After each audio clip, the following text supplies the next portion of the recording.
Letters to a Friend by John Muir. Recording by Paul Fleischman. Letters from 1866. Prefatory Note. When John Muir was a student in the University of Wisconsin, he was a frequent caller at the house of Dr. Ezra S. Carr. The kindness shown him there, and especially the sympathy which Mrs. Carr, as a botanist and a lover of nature, felt in the young man's interests and aims, led to the formation of a lasting friendship. He regarded Mrs. Carr, indeed, as his spiritual mother, and his letters to her in later years are the outpourings of a sensitive spirit to one who, he felt, thoroughly understood and sympathized with him. These letters are therefore peculiarly revealing of their writer's personality. Most of them were written from the Yosemite Valley, and they give a good notion of the life Muir led there, sheep herding, guiding, and tending a sawmill at intervals to earn his daily bread, but devoting his real self to an ardent scientific study of glacial geology and a joyous and reverent communion with nature. End of prefatory note. The Hollow, January 21st, 1866. Your last, written in the delicious quiet of a Sabbath in the country, has been received and read a good many times. I was interested with the description you draw of your sermon. You speak of such services like one who appreciated and relished them. But although the page of nature is so replete with divine truth, it is silent concerning the fall of man and the wonders of redeeming love. Might she not have been made to speak as clearly and eloquently of these things as she now does of the character and attributes of God? It may be a bad symptom, but I will confess that I take more intense delight from reading the power and goodness of God from the things which are made than from the Bible. The two books, however, harmonize beautifully and contain enough of divine truth for the study of all eternity. It is so much easier for us to employ our faculties upon these beautiful, tangible forms than to exercise a simple, humble, living faith, such as you so well describe as enabling us to reach out joyfully into the future, to expect what is promised as a thing of tomorrow. I wish, Mrs. Carr, that I could see your mosses and ferns and lichens. I am sure that you must be happier than anybody else. You have so much less of winter than others. Your parlor garden is verdant and in bloom all the year. I took your hint and procured 10 or 12 species of moss, all in fruit, also a club moss, a fern, and some liverworts and lichens. I have also a box of thyme. I would go a long way to see your herbarium, more especially your ferns and mosses. These two are by far the most interesting of all the natural orders to me. The shaded hills and glens of Canada are richly ornamented with these lovely plants. Aspidium spinulosum is common everywhere. So also is A. marginale, A. aculeatum, A. longitis, and A. acrostichoides are also abundant in many places. I found specimens of most of the other aspidiums, but those I have mentioned are more common. Cystopteris bulbifera grows in every arbor vitae shade, in company with the beautiful and fragrant Linnea borealis. Botricium lunarioides is a common fern in many parts of Canada. Osmunda regalis is far less common here than in Wisconsin. I found it in only 2 localities. 6 claytoniana only in one place near Niagara Falls. The delicate adiantum trembles upon every hillside. Strethiodorus germanica grows to a great height in open places and arbor vitae and black ash swamps. Camptosaurus rhizophilus and Scolopendrium officinarum I found in but one place, amid the wet limestone rocks of Owen Sound. There are many species of sedge common here, which I do not remember having seen in Wisconsin. Calypso borealis is a lovely plant, found in a few places in dark hemlock woods. But this is an endless thing. I may as well stop here. I have been very busy of late making practical machinery. I like my work exceedingly well, but would prefer inventions which would require some artistic as well as mechanical skill. I invented and put in operation, a few days ago, an attachment for a self-acting lathe, which has increased its capacity at least 1/3. We are now using it to turn broom handles, and as these useful articles may now be made cheaper, and as cleanliness is one of the cardinal virtues, I congratulate myself in having done something like a true philanthropist for the real good of mankind in general. What say you? I have also invented a machine for making rape teeth, and another for boring for them and driving them, and still another for making the bows, still another used in making the handles, still another for bending them, so that rakes may now be made nearly as fast again. Farmers will be able to produce grain at a lower rate. The poor get more bread to eat. Here is more philanthropy, is it not? I sometimes feel as though I was losing time here, but I am at least receiving my first lessons in practical mechanics, and as one of the firm here is a millwright, and as I am permitted to make as many machines as I please and to remodel those now in use, the school is a pretty good one. I wish that Allie and Henry B. could come to see me every day. There are no children in our family here, and I miss them very much. They would like to see the machinery, and I could turn wooden balls and tops. Rake bows, before being bent, would make excellent canes, and if they should need crutches, broom handles and rake handles would answer. I have not heard from Henry for a long time. I suppose that this evening finds you in your pleasant library amid books and plants and butterflies. Are you really successful in keeping happy, sportive, winged blossoms in such weather as this? One of the finest snowstorms is raging now. The roaring wind, thick with snow, rushes cruelly through the desolate trees. Our rapid stream, that so short a time ago shone and twinkled in the hazy air, bearing away the nuts and painted leaves of autumn, is now making a doleful noise as it gropes its way doubtfully and sulkily amid heaps of snow and broken ice. The weather here is unusually cold. How do matters stand at the university? Can it be that the doctor is really going to become a practical farmer? He will have time to compose excellent lectures while following the plow and harrow, or when shearing his sheep. I thank you for your long, good letter. Those who are in a lonely place and far from home know how to appreciate a friendly letter. Remember me to the doctor and to all my friends, and believe me, yours with gratitude, John Muir. 1866 or 1867. Beginning of letter missing. I have not before sent these feelings and thoughts to anybody, but I know that I am speaking to one who by long and deep communion with nature understands them and can tell me what is true or false and unworthy in my experiences. The ease with which you have read my mind from hints taken from letters to my child friends gives me confidence to write. Thank you for the compliment of the great picture frame. That is at least one invention that I should not have discovered. But the picture is but an insect, an animalcule. I have stood by a majestic pine, witnessing its high branches waving in sign of worship, or in converse with the spirit of the storms of autumn, till I forgot my very existence, and thought myself unworthy to be made a leaf of such a tree.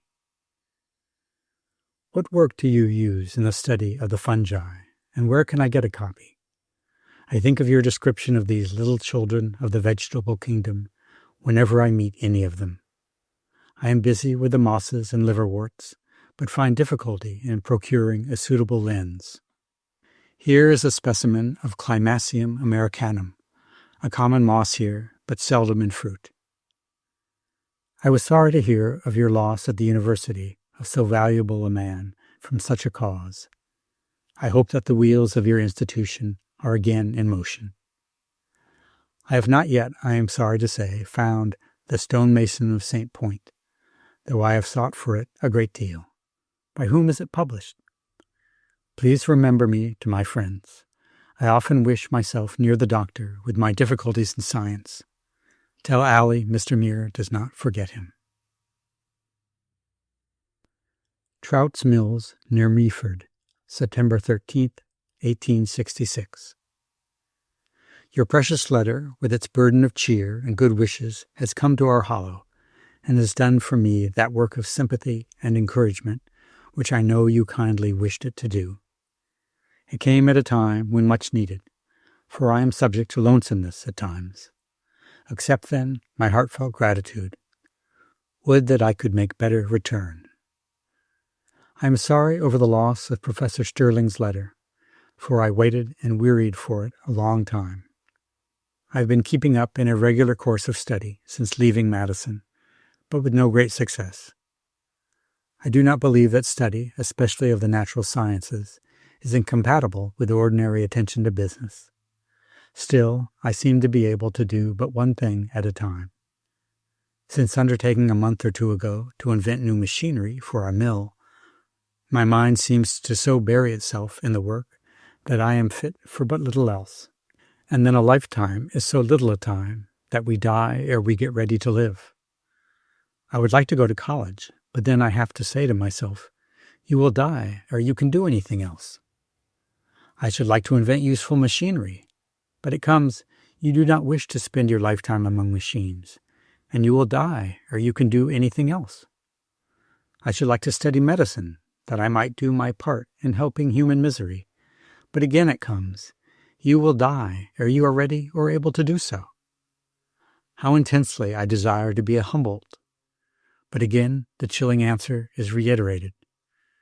But could we but live 1,000,000 of years, then how delightful to spend in perfect contentment so many 1,000 years in quiet study in college, as many amid the grateful din of machines, as many among human pain, so many 1,000 in the sweet study of nature among the dingles and dells of Scotland, and all the other less important parts of our world. Then perhaps might we, with at least a show of reason, shuffle off this mortal coil and look back upon our star with something of satisfaction.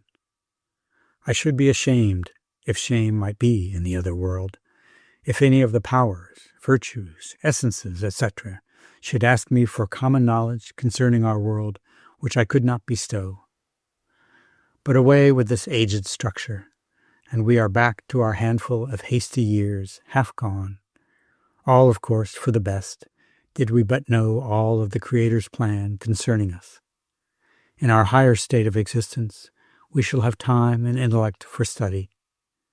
Eternity, with perhaps the whole unlimited creation of God as our field, should satisfy us, and make us patient and trustful, while we pray with the psalmist, teach us to number our days, that we may apply our hearts unto wisdom. I was struck with your remarks about our real home of stillness and peace. How little does the outer and noisy world in general know of that real home and real inner life. Happy indeed they who have a friend to whom they can unmask the workings of their real life, sure of sympathy and forbearance. I sent for the book which you recommend. I have just been reading a short sketch of the life of the mother of Lamartine. You say about the humble life of our Savior and about the trees gathering in the sunshine. These are beautiful things. What you say respecting the littleness of the number who are called to the pure and deep communion of the beautiful, all-loving nature is particularly true of the hard-working, hard-drinking, stolid Canadians. In vain is the glorious chart of God in nature spread out to them. So many acres chopped is their motto, as they grub away amid the smoke of the magnificent forest trees, black as demons and material as the soil they move upon. I often think of the doctor's lecture upon the condition of the different races of men as controlled by physical agencies. Canada, though abounding in the elements of wealth, is too difficult to subdue to permit the first few generations to arrive at any great intellectual development. In my long rambles last summer, I did not find a single person who knew anything of botany, and but a few who knew the meaning of the word, and wherein lay the charm that could conduct a man who might as well be gathering mammon so many miles through these fastnesses to suffer hunger and exhaustion, was with them never to be discovered. Do not these answer well to the person described by the poet in these lines? A primrose by the river's brim, a yellow primrose was to him, and nothing more. I thank Dr. Carr for his kind remembrance of me, but still more for the good patience he had with so inept a scholar. We remember in a peculiar way those who first gave us the story of redeeming love from the great book of Revelation, and I shall not forget the doctor who first laid before me the great book of nature. And though I have taken so little from his hand, he has at least shown me where those mines of priceless knowledge lie, and how to reach them. Oh, how frequently, Mrs. Carr, when lonely and wearied, have I wished that like some hungry worm I could creep into that delightful kernel of your house, your library, with its portraits of scientific men, and so bountiful a store of their sheaves amid the blossom and verdure of your little kingdom of plants, luxuriant and happy as though holding their leaves to the open sky of the most flower-loving zone in the world. That sweet day did, as you wished, reach our hollow, and another is with us now. The sky has the haze of autumn, and excepting the aspen, not a tree has motion. Upon our enclosing wall of verdure, new tints appear. The gorgeous dyes of autumn are to be plainly seen, and the forest seems to have found out that again its leaf must fade. Our stream, too, has a less cheerful sound, and as it bears its foam bells pensively away from the shallow rapids, it seems to feel that summer is past. You propose, Mrs. Carr, an exchange of thoughts, for which I thank you very sincerely. This will be a means of pleasure and improvement which I could not have hoped ever to have been possessed of. But then here is the difficulty. I feel I am altogether incapable of properly conducting a correspondence with one so much above me. We are indeed, as you say, students in the same life school, but in very different classes. I am but an alpha novice in those sciences which you have studied and loved so long. If, however, you are willing in this to adopt the plan that our Savior endeavored to beat into the stingy Israelites, viz., to give, hoping for nothing again, all will be well, and as long as your letters resemble this one before me, which you have just written, in genus, order, cohort, class, province, or kingdom, be assured that by way of reply you shall at least receive an honest thank you. Tell Ollie that Mr. Muir thanks him for his pretty flowers and would like to see him. Also that I have a story for him, which I shall tell some other time. Please remember me to my friends, and now, hoping to receive a letter from you, at least semi-occasionally, I remain yours with gratitude, John Muir. Letters from 1867. Address, Meaford, P.O., County Grey, Canada West, April 3rd, 1867. You have, of course, heard of my calamity.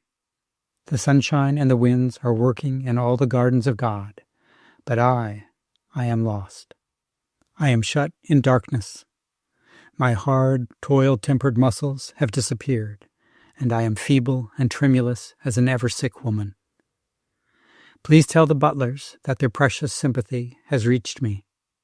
I have read your stonemason with a great deal of pleasure. I send it with this, and will write my thoughts upon it when I can. My friends here are kind beyond what I can tell, and do much to shorten my immense blank days. I send no apology for so doleful a note, because I feel, Mrs. Carr, that you will appreciate my feelings. Most cordially, J. Muir. Sunday, April 6, 1867. Your precious letter of the 15th reached me last night. By accident, it was nearly lost.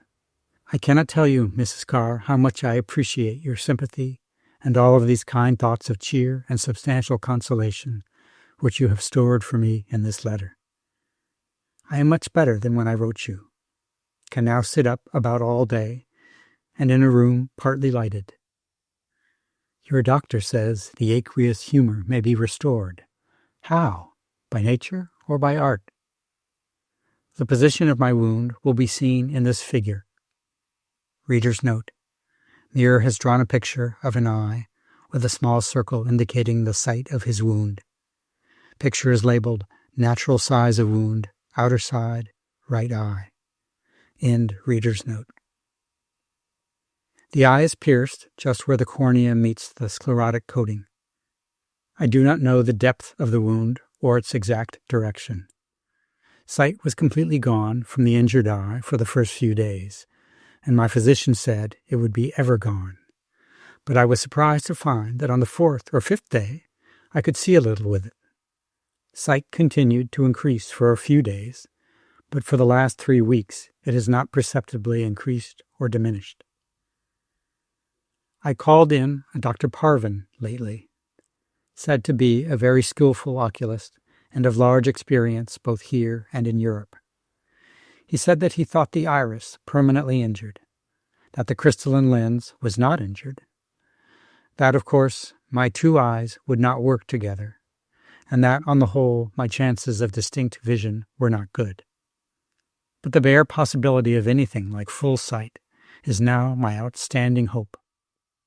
When the wound was made, about 1/3 of a teaspoonful of fluid, like the white of an egg, flowed out upon my fingers. Aqueous fluid, I suppose. The eye has not yet lost its natural appearance. I can see sufficiently well with it to avoid the furniture, etc., in walking through a room. Can almost, in full light, recognize some of my friends, but cannot distinguish one letter from another of common type. I would like to hear Dr. Carr's opinion of my case. When I received my blow, I could not feel any pain or faintness because the tremendous thought glared full on me that my right eye was lost. I could gladly have died on the spot because I did not feel that I could have heart to look at any flower again. But this is not so, for I wish to try, some cloudy day, to walk to the woods, where I am sure some of spring's sweet freshborn are waiting. I believe with you that nothing is without meaning and purpose that comes from a Father's hand. But during these dark weeks, I could not feel this. And as for courage and fortitude, scarce the shadows of these virtues were left me. The shock upon my nervous system made me weak in mind as a child. But enough of woe. When I can walk to where fruited specimens of Climacium are, I will send you as many as you wish. I must close. I thank you all again for your kindness. I cannot make sentences that will tell how much I feel indebted to you. Please remember me to all my friends. You will write soon. I can read my letters now. Please send them in care of Osgood and Smith. Cordially, Muir. April 1867. Beginning of letter missing. I have been groping among the flowers a good deal lately.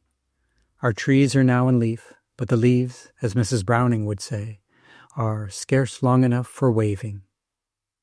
The dear little conservative spring mosses have elevated their capsules on their smooth, shining shafts and stand side by side in full stature and full fashion, every ornament and covering carefully numbered and painted and sculptured, as were those of their Adams and Eves, every cowl properly plaited and drawn far enough down, every hood with a proper dainty slant, their fashions never changing, because ever best. Tell Allie that I would be very glad to have him send me an anemone nemorosa, ? And A. Nataliana. They do not grow here. I wish he and Henry could visit me on Saturdays, as they used to do. The poor eye is much better. I could read a letter with it. I believe that sight is increasing. I have nearly an eye and a half left. I feel, if possible, more anxious to travel than ever. I read a description of the Yosemite Valley last year and thought of it most every day since. You know my tastes better than anyone else. I am, most gratefully, John Muir. Indianapolis, May 2nd, 1867. I am sorry and surprised to hear of the cruel fate of your plants. I have never seen so happy flowers in any other home. They lived with you so cheerfully and confidingly, and felt so sure of receiving from you sympathy and tenderness in all their sorrows. How could they grow cold and colder and die without your knowing? They must have called you. Could any bedroom be so remote you could not hear? I am very sorry, Mrs. Carr, for you and them. Can your loss be repaired? Will not other flowers lose confidence in you and live like those of other people, sickly and mute, half in, half out of the body? No snow fell here Easter evening, but a few wet flakes are falling here and there today. Thank you for sending the prophecy of that loving naturalist of yours. It is indeed a pleasant one, but my faith concerning its complete fulfillment is weak. I do not know who your other doctor is, but I am sure that when in the Yosemite Valley and following the Pacific coast, I would obtain a great deal of geology from Dr. Carr and from yourself, and that I should win the secret of many a weed's plain heart. I am overestimated by your friend. He places me in company far too honorable, but if we meet in the fields of the sunny South, I shall certainly speak to him. Tell him, Mrs. Carr, in your next, how thankful I am for his sympathy. He is one who can sympathize in full. I feel sorry for his like misfortune, and am indebted to him, through you, for so many good and noble thoughts. A little messenger met me with your letter of April 8th, when I was on my way to the woods for the first time. I read it upon a moss-clad, fallen tree. You only of my friends congratulated me on my happiness in having avoided the misery and mud of March. But for the serious part of your letter, the kind of life which our plant friends have, and their relation to us, I do not know what to think of it. I must write of this some other time. In this first walk I found Erigenia, which here is ever first, and sweet little violets, and sanguinaria, and isopyrum too, and thalictrum anemonoides were almost ready to venture their faces to the sky. The red maple was in full flower glory. The leaves below and the mosses were bright with its fallen scarlet blossoms, and the elm too was in flower, and the earliest willows. All this when your fields had scarce the memory of a flower left in them. I will not try to tell you how much I enjoyed in this walk after 4 weeks in bed. You can feel it. Indianapolis, June 9th, 1867. I have been looking over your letters and am sorry that so many of them are unanswered. My debt to you has been increasing very rapidly of late, and I don't think it can ever be paid. I am not well enough to work, and I cannot sit still. I have been reading and botanizing for some weeks, and I find that for such work I am very much disabled. I leave this city for home tomorrow, accompanied by Merrill Moores, a little friend of mine, 11 years of age. We will go to Decatur, Illinois, thence northward through the wide prairies, botanizing a few weeks by the way. We hope to spend a few days in Madison, and I promise myself a great deal of pleasure. I hope to go south towards the end of summer, and as this will be a journey that I know very little about, I hope to profit by your counsel before setting out. I am very happy with the thought of so soon seeing my Madison friends, and Madison, and the plants of Madison, and yours. I am thankful that this affliction has drawn me to the sweet fields rather than from them. Give my love to Allie and Henry and all my friends. Yours most cordially, John Muir. Roses with us are now in their grandest splendor. My address for 5 or 6 weeks from this date will be Portage City, Wisconsin. 1867. I am now with the loved of home. I received your kind letter on my arrival in Portage 4 weeks ago. I have delayed writing that I might be able to state when I could be in Madison. I have never seen Arethusa, nor Aspidium fragrans, but I know many a meadow where Calopogon finds home. With us it is now in the plenitude of glory. Camptosaurus is not here, but I can easily procure you a specimen from the rocks of Owen Sound, Canada. It is there very abundant. So also is Scolopendrium. Have you a living specimen of this last fern? Please tell me particularly about the sending or bringing Calopogon, or any other of our plants you wish for. I have no skill whatever in the matter. I am enjoying myself exceedingly.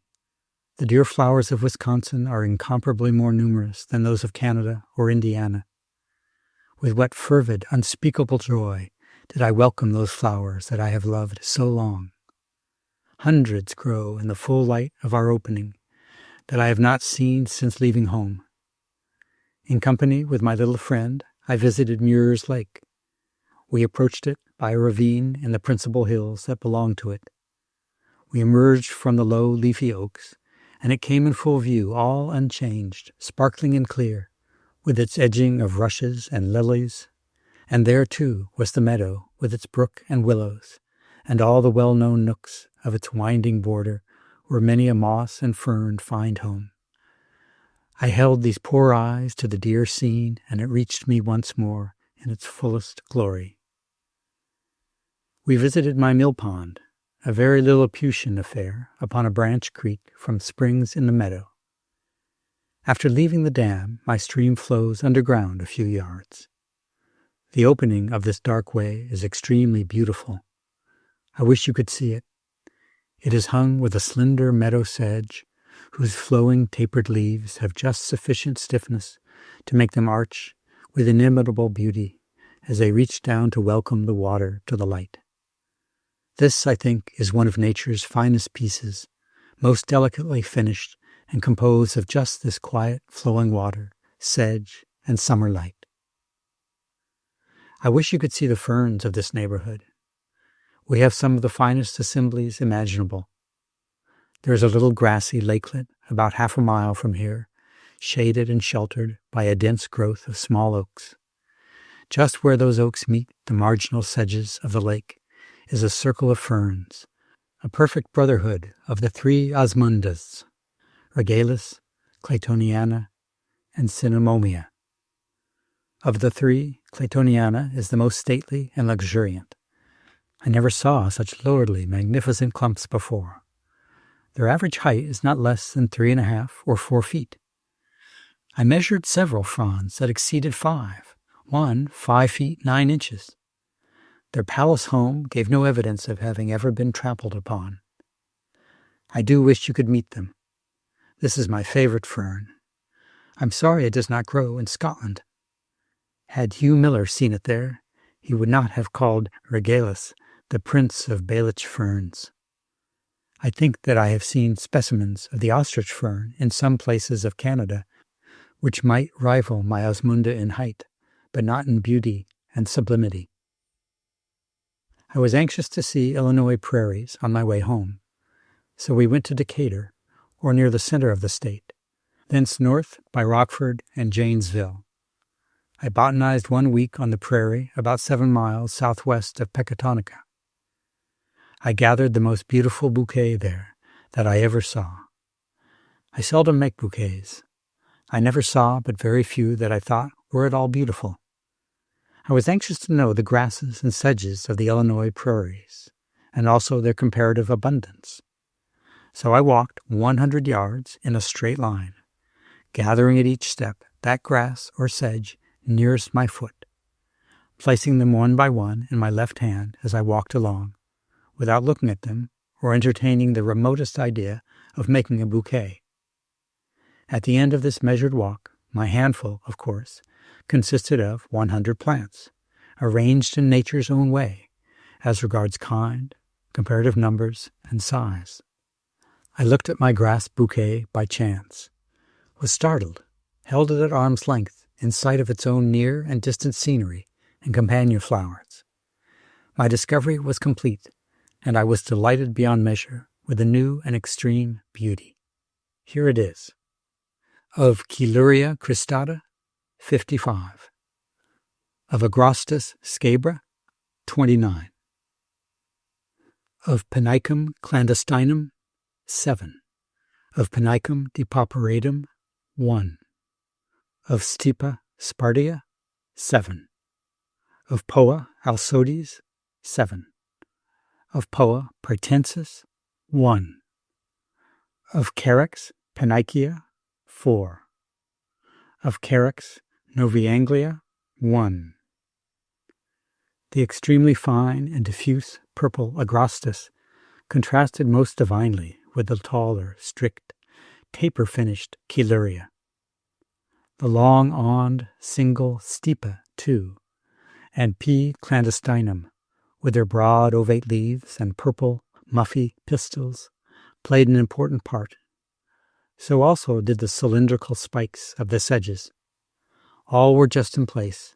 Every leaf had its proper taper and texture and exact measure of green. Only P. pratensis seemed out of place, and as might be expected, it proved to be an intruder, belonging to a field or bouquet in Europe. Can it be that a single flower or weed or grass in all these prairies occupies a chance position? Can it be that the folding or curvature of a single leaf is wrong or undetermined in these gardens that God is keeping? The most microscopic portions of plants are beautiful in themselves, and these are beautiful combined into individuals, and undoubtedly all are woven with equal care into one harmonious, beautiful whole. I have the analysis of the 2 other handfuls of prairie plants, which I will show you another time. We hope to be in Madison in about 3 weeks. To me, all plants are more precious than before. My poor eye is not better or worse. A cloud is over it. But in gazing over the widest landscapes, I am not always sensible of its presence. My love to Allie and Henry Butler and all my friends. Please tell the Butlers when we are coming. Their invitation is prior to yours, but your houses are not widely separated. I mean to write again before leaving home. You will then have all my news, and I will have only to listen. Most cordially, John Muir.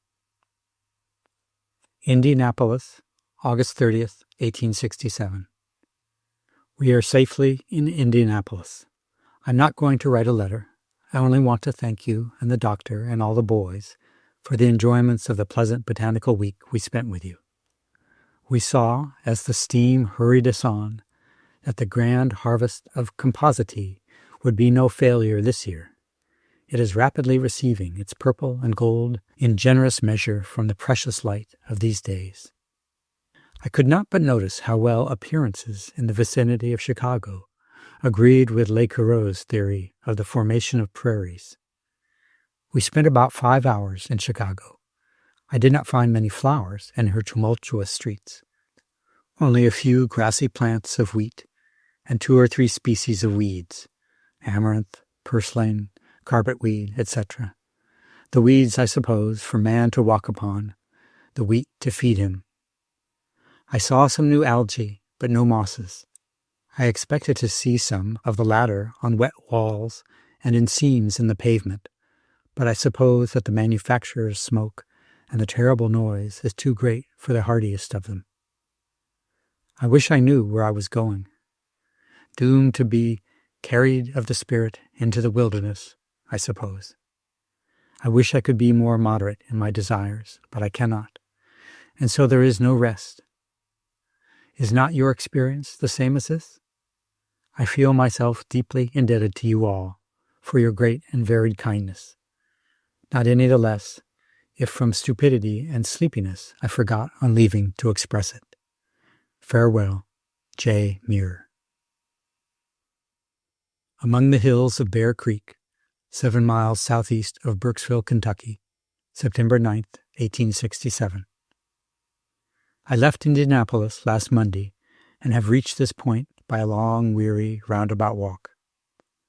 I walked from Louisville a distance of 170 miles, and my feet are sore, but I am paid for all my toil 1,000 times over. The sun has been among the treetops for more than an hour, and the dew is nearly all taken back, and the shade in these hill basins is creeping away into the unbroken strongholds of the grand old forests. I have enjoyed the trees and scenery of Kentucky exceedingly. How shall I ever tell of the miles and miles of beauty that have been flowing into me in such measure? These lofty curving ranks of bobbing, swelling hills, these concealed valleys of fathomless verdure, and these lordly trees with the nursing sunlight glancing in their leaves upon the outlines of the magnificent masses of shade embosomed among their wide branches, these are cut into my memory to go with me forever. I often thought as I went along how dearly Mrs. Carr would appreciate all this. I have thought of many things I wish to ask you about when with you. I hope to see you all again sometime when my tongue and memory are in better order. I have much to ask the doctor about the geology of Kentucky. I have seen many caves, Mammoth among the rest. I found 2 ferns at the last. My love to Allie and all. Very cordially yours, John Muir. I am in the woods on a hilltop with my back against a moss-clad log. I wish you could see my last evening's bedroom. My route will be through Kingston and Madisonville, Tennessee, and through Blairsville and Gainesville, Georgia. Please write me at Gainesville. I am terribly hungry. I hardly dare to think of home and friends. I was a few miles south of Louisville when I planned my journey. I spread out my map under a tree and made up my mind to go through Kentucky, Tennessee, and Georgia to Florida, thence to Cuba, thence to some part of South America. But it will be only a hasty walk. I am thankful, however, for so much. I will be glad to receive any advice from you. I am very ignorant of all things pertaining to this journey. Again, farewell, J. Muir. My love to the Butlers. I am sorry I could not see John Spooner before leaving Madison. Cedar Keys, Florida, November 8th, 1867. I am just creeping about, getting plants and strength after my fever. I wrote you a long time ago, but retained the letter, hoping to be able soon to tell you where you might write. Your letter arrived in Gainesville just a few minutes before I did. Somehow your letters always come when most needed. I felt and enjoyed what you said of souls and solitudes, also that all of nature being yet found in man. I shall long for a letter from you. Will you please write me a long letter? Perhaps it will be safer to send it to New Orleans, Louisiana. I shall have to go there for a boat to South America. I do not yet know which point in South America I had better go to. What do you say? My means being limited, I cannot stay long anywhere. I would gladly do anything I could for Mr. Warren, but I fear my time will be too short to effect much. I did not see Miss Brooks because I found she was 130 miles from Savannah. I passed the Boswich plantation and could not conveniently go back. I am very sorry about the mistake. I have written little, but you will excuse me. I am wearied. My most cordial love to all. Letters from 1868. Near Snelling, Merced County, California, July 26, 1868. I have had the pleasure of but one letter since leaving home from you. That I received at Gainesville, Georgia. I have not received a letter from any source since leaving Florida, and of course I am very lonesome and hunger terribly for the communion of friends. I will remain here 8 or 9 months and hope to hear from all my friends. Fate and flowers have carried me to California, and I have reveled and luxuriated amid its plants and mountains nearly 4 months. I am well again. I came to life in the cool winds and crystal waters of the mountains, and were it not for a thought now and then of loneliness and isolation, the pleasure of my existence would be complete. I have forgotten whether I wrote you from Cuba or not. I spent 4 happy weeks there in January and February. I saw only a very little of the grandeur of Panama, for my health was still in wreck, and I did not venture to wait the arrival of another steamer. I had but half a day to collect specimens. The Isthmus train rushed on with camel speed through the gorgeous Eden of vines and palms, and I could only gaze from the car platform and weep and pray that the Lord would someday give me strength to see it better. After a delightful sail among the scenery of the sea, I arrived in San Francisco in April, and struck out at once into the country. I followed the Diablo foothills along the San Jose Valley to Gilroy, thence over the Diablo Mountains to Valley of San Joaquin by the Pacific Pass, thence down the valley opposite the mouth of the Merced River, thence across the San Joaquin and up into the Sierra Nevada to the mammoth trees of Mariposa and the glorious Yosemite, thence down the Merced to this place. The goodness of the weather as I journeyed towards Pacheco was beyond all praise and description, fragrant and mellow and bright. The air was perfectly delicious, sweet enough for the breath of angels. Every draught of it gave a separate and distinct piece of pleasure. I do not believe that Adam and Eve ever tasted better in their balmiest nook. The last of the Coast Range foothills were in near view all the way to Gilroy. Their union with the valley is by curves and slopes of inimitable beauty, and they were robed with the greenest grass and richest light I ever beheld, and colored and shaded with millions of flowers of every hue, chiefly of purple and golden yellow, and hundreds of crystal rills joined songs with the larks, filling all the valley with music like a sea, making it an Eden from end to end. The scenery, too, and all of nature in the pass is fairly enchanting. Strange and beautiful mountain ferns, low in the dark canyons and high upon the rocky sunlit peaks, banks of blooming shrubs, and sprinklings and gatherings of flowers, precious and pure as ever enjoyed the sweets of a mountain home.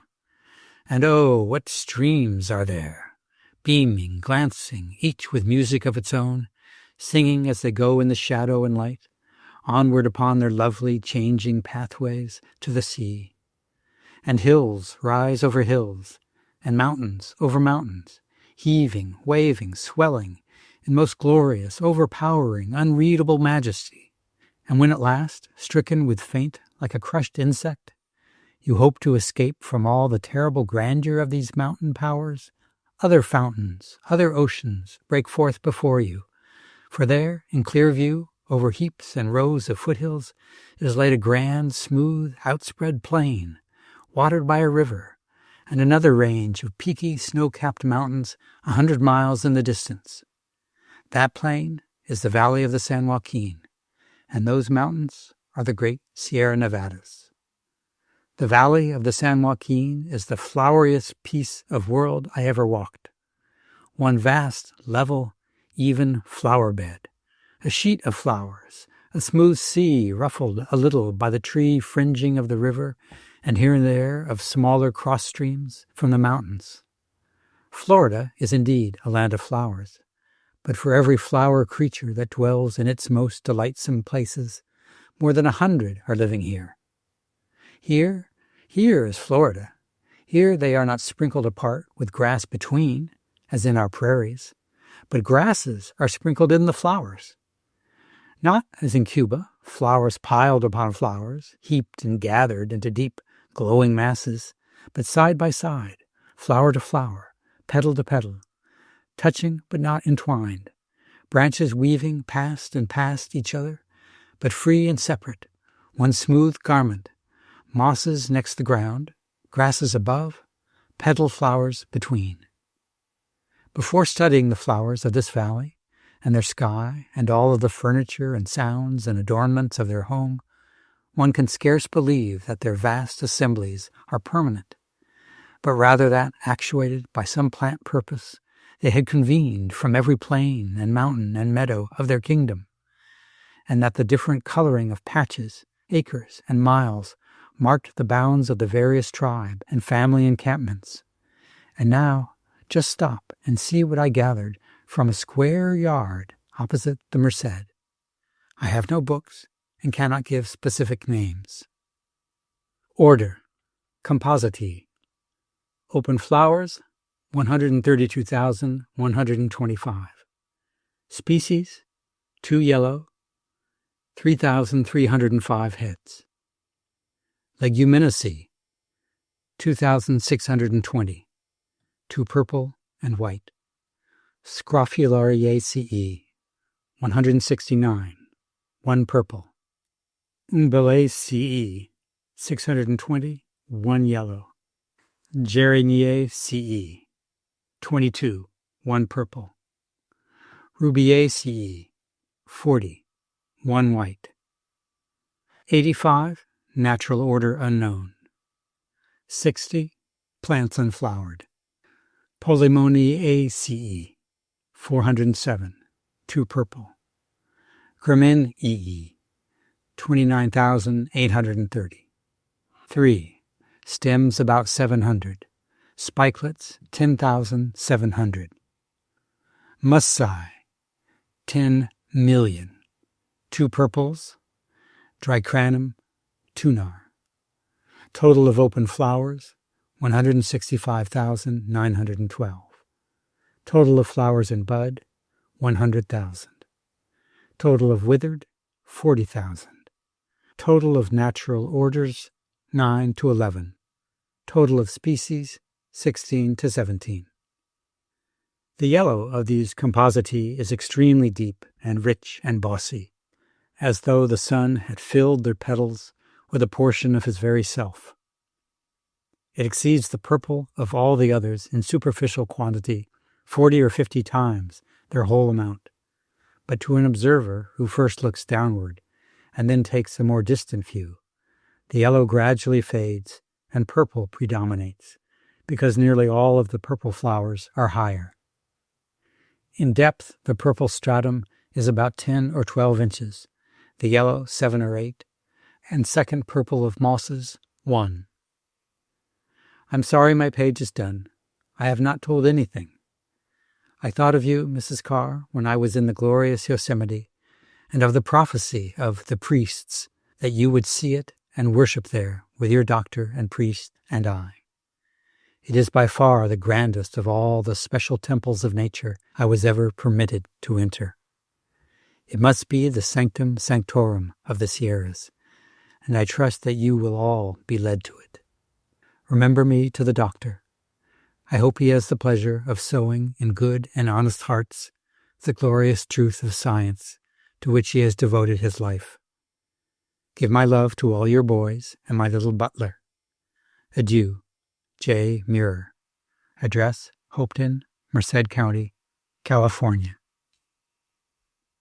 At a sheep ranch between the Tuolumne and Stanislaus Rivers, November 1st, 1868. I was extremely glad to receive yet one more of your ever-welcome letters. It found me 2 weeks ago.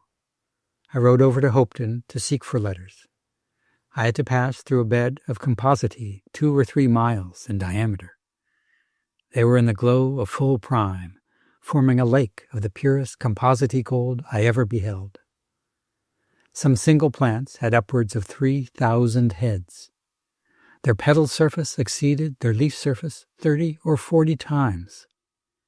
Because of the constancy of the winds, all these flowers faced in one direction, southeast, and I thought, as I gazed upon myriads of joyous plant beings, clothed in rosy golden light, what would old Linnaeus or Mrs. Carr say to this? I was sorry to think of the loss of your letters, but it is just what might be expected from the wretched mail arrangements of the South. I am not surprised to hear of your leaving Madison, and am anxious to know where your lot will be cast. If you go to South America soon, I shall hope to meet you.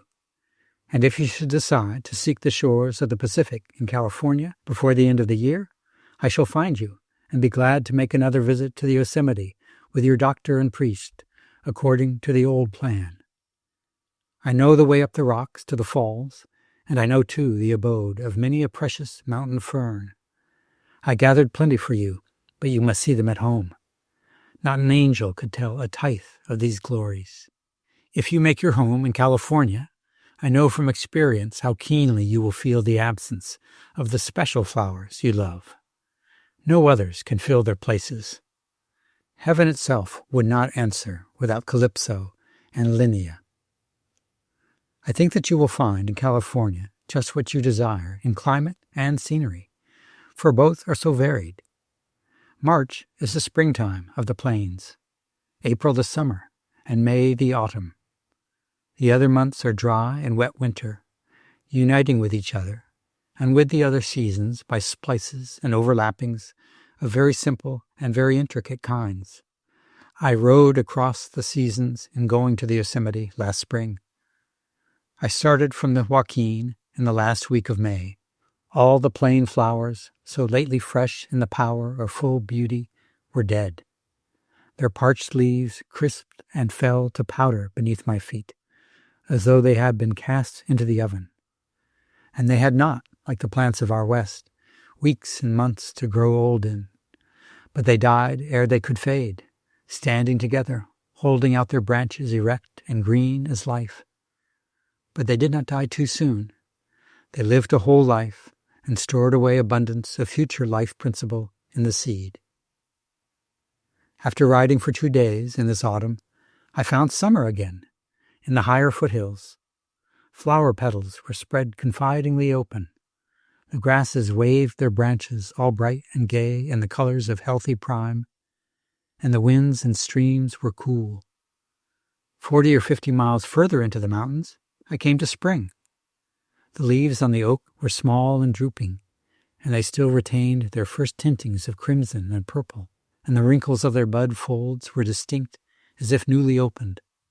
And all along the rims of cool brooks and mild sloping places, thousands of gentle mountain flowers were tasting life for the first time. A few miles farther, onward and upward, I found the edge of winter. Scarce a grass could be seen. The last of the lilies and spring violets were left below. The winter scales were still shut upon the buds of the dwarf oaks and alders.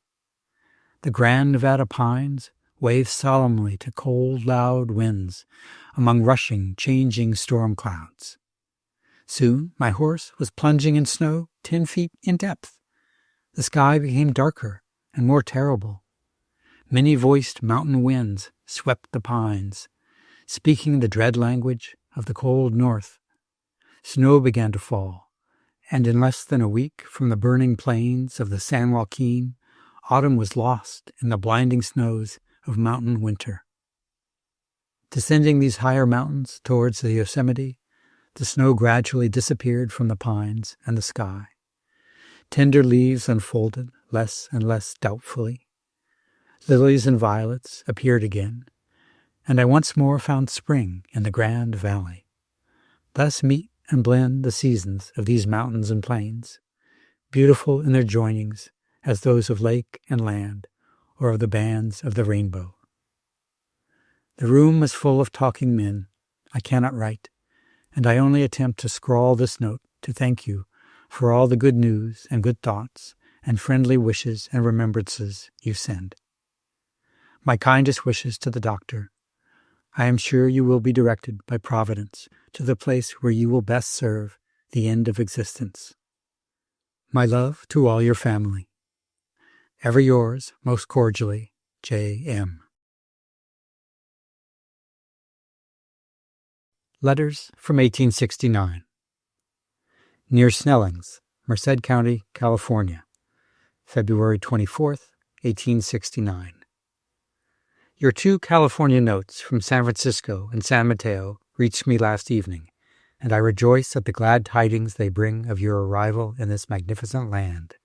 I have thought of you hundreds of times in my seasons of deepest joy, amid the flower purple and gold of the plains, the fern fields in gorge and canyon, the sacred waters, tree columns, and the eternal, unnameable sublimities of the mountains.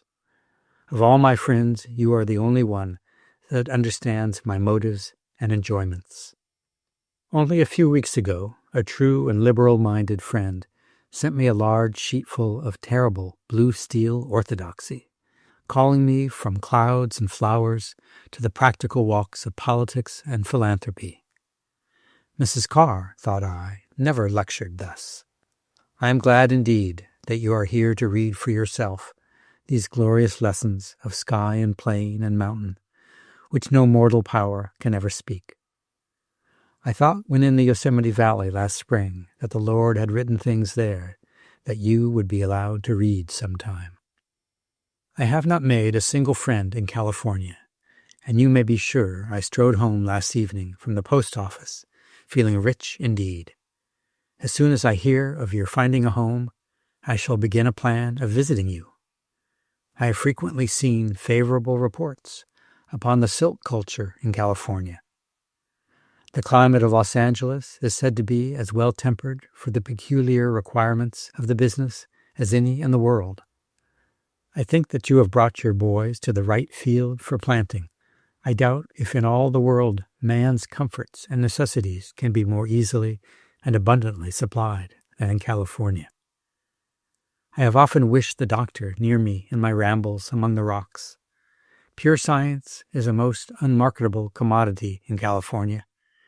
Conspicuous, energetic, unmixed materialism rules supreme in all classes. Professor Whitney, as you are aware, was accused of heresy while conducting the state survey, because in his reports he devoted some space to fossils and other equally dead and un-Californian objects, instead of columns of discovered and measured mines. I am engaged at present in the very important and patriarchal business of sheep. I am a gentle shepherd. The gray box in which I reside is distant about 7 miles northwest from Hopeton, 2 miles north of Snellings. The Merced pours past me on the south from the Yosemite. Smooth, domy hills and the tree fringe of the Tuolumne bound me on the north. The lordly Sierras join sky and plain on the east, and the far coast mountains on the west. My mutton family of 1,800 range over about 10 square miles, and I have abundant opportunities for reading and botanizing. I shall be here for about 2 weeks. Then I shall be engaged in shearing sheep between the Tuolumne and Stanislaus, from the San Joaquin to the Sierra foothills, for about 2 months. I will be in California until next November, when I mean to start for South America. I received your Castleton letter and wrote you in November. I suppose you left Vermont before my letter had time to reach you. You must prepare for your Yosemite baptism in June. Here is a sweet little flower that I have just found among the rocks of the brook that waters 20 Hill Hollow. Its anthers are curiously united in pairs and form stars upon its breast.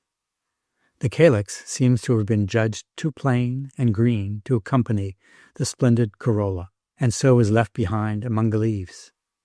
I first met this plant among the Sierra Nevadas. There are 5 or 6 species. For beauty and simplicity, they might be allowed to dwell within sight of Calypso. There are about 20 plants in flower in the gardens of my daily walks. The first was born in January. I give them more attention than I give the dirty mongrel creatures of my flock that are about half made by God and half by man. I have not yet discovered the poetical part of a shepherd's duties. Spring will soon arrive to the plants of Madison, and surely they will miss you. In Yosemite you will find cassiopes and laurels and azaleas and luxuriant mosses and ferns, but I know that even these can never take the place of the long-loved ones of your Vermont hills. Forgive me this long writing. I know that you are in a fever of joy from the beauty pouring upon you. Nevertheless, you seem so near I can hardly stop. My most cordial regards to the doctor. Californians do not deserve such as he. A lawyer by the name of Wigginton or Wiggleton, a graduate of Madison, resides in Snellings. I suppose you know him. I am your friend, John Muir. 920 Valencia Street, San Francisco, April 24th, 1869. I enclose at last the name of the big orange book. Either Paco and Company or Gregoire and Company will import it for Mr. Carr at the price he named, for less if intended for the library. I thought you would have been to make at least one of your small business-like calls to see me ere this, but I suppose the office and conventions and your farm leave you precious little time.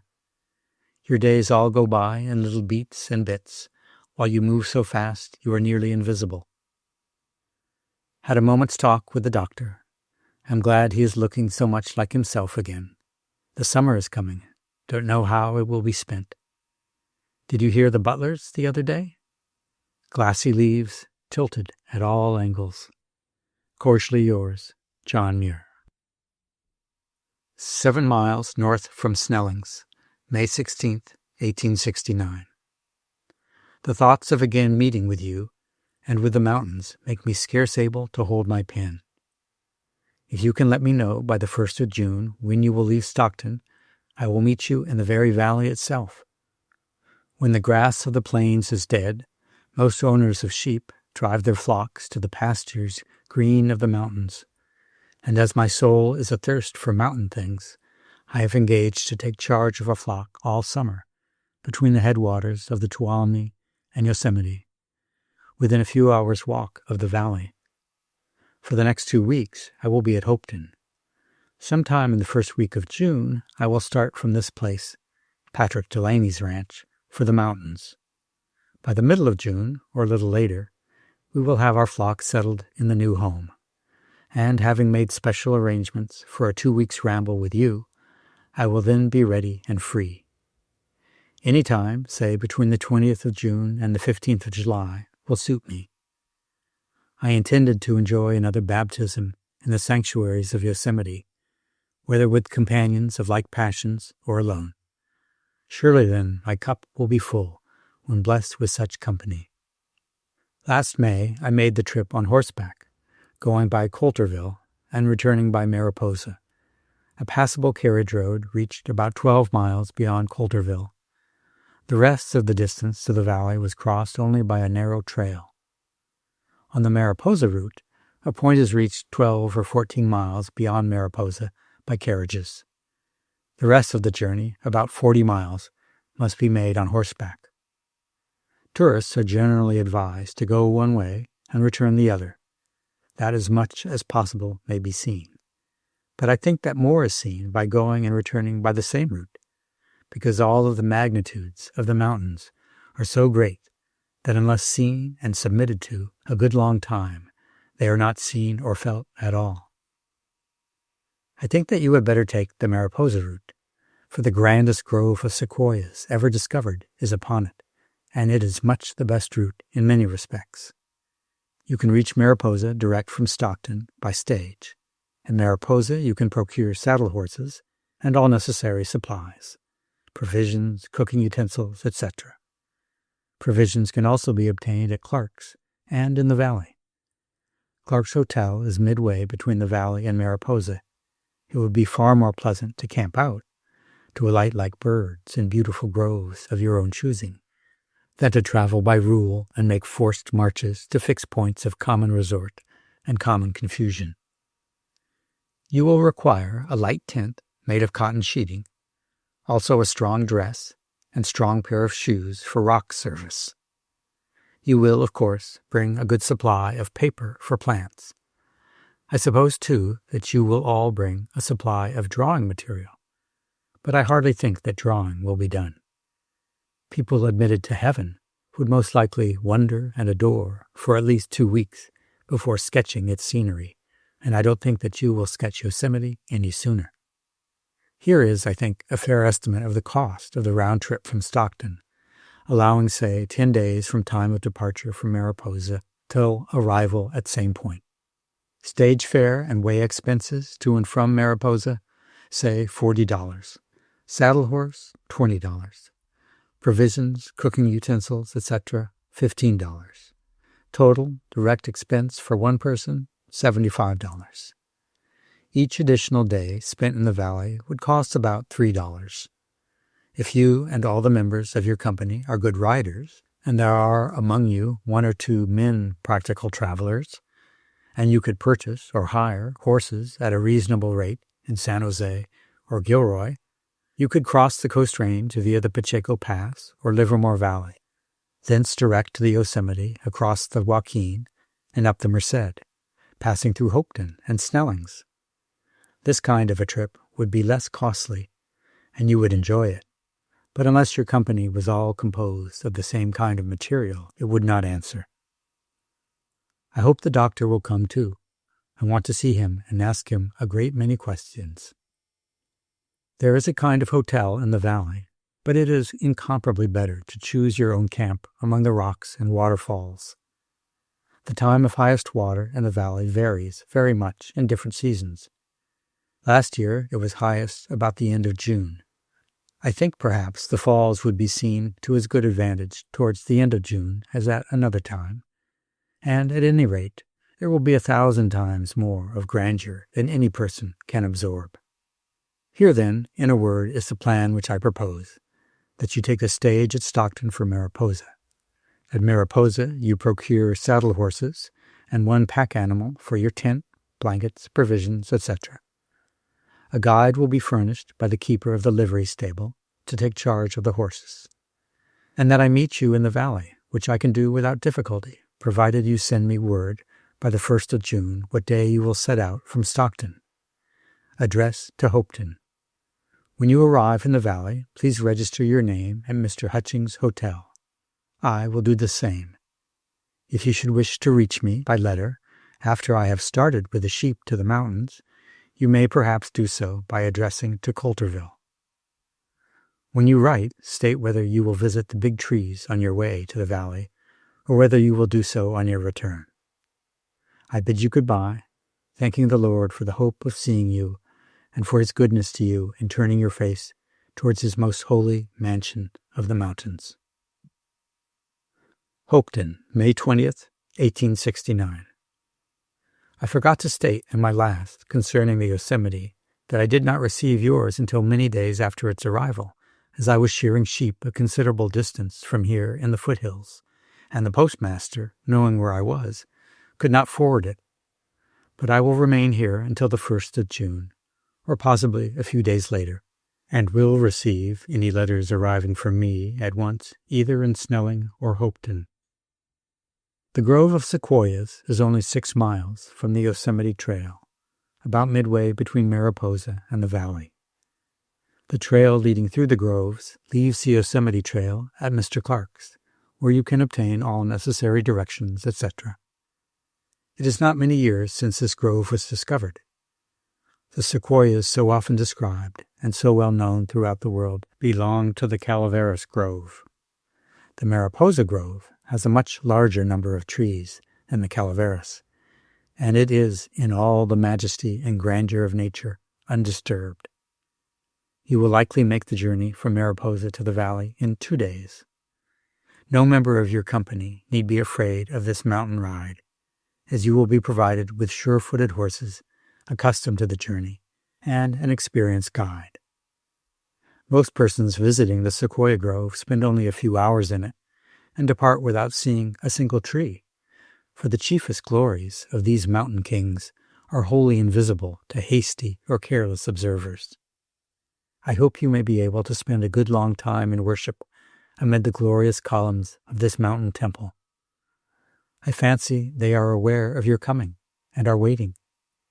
I fondly hope that nothing will occur to prevent your coming.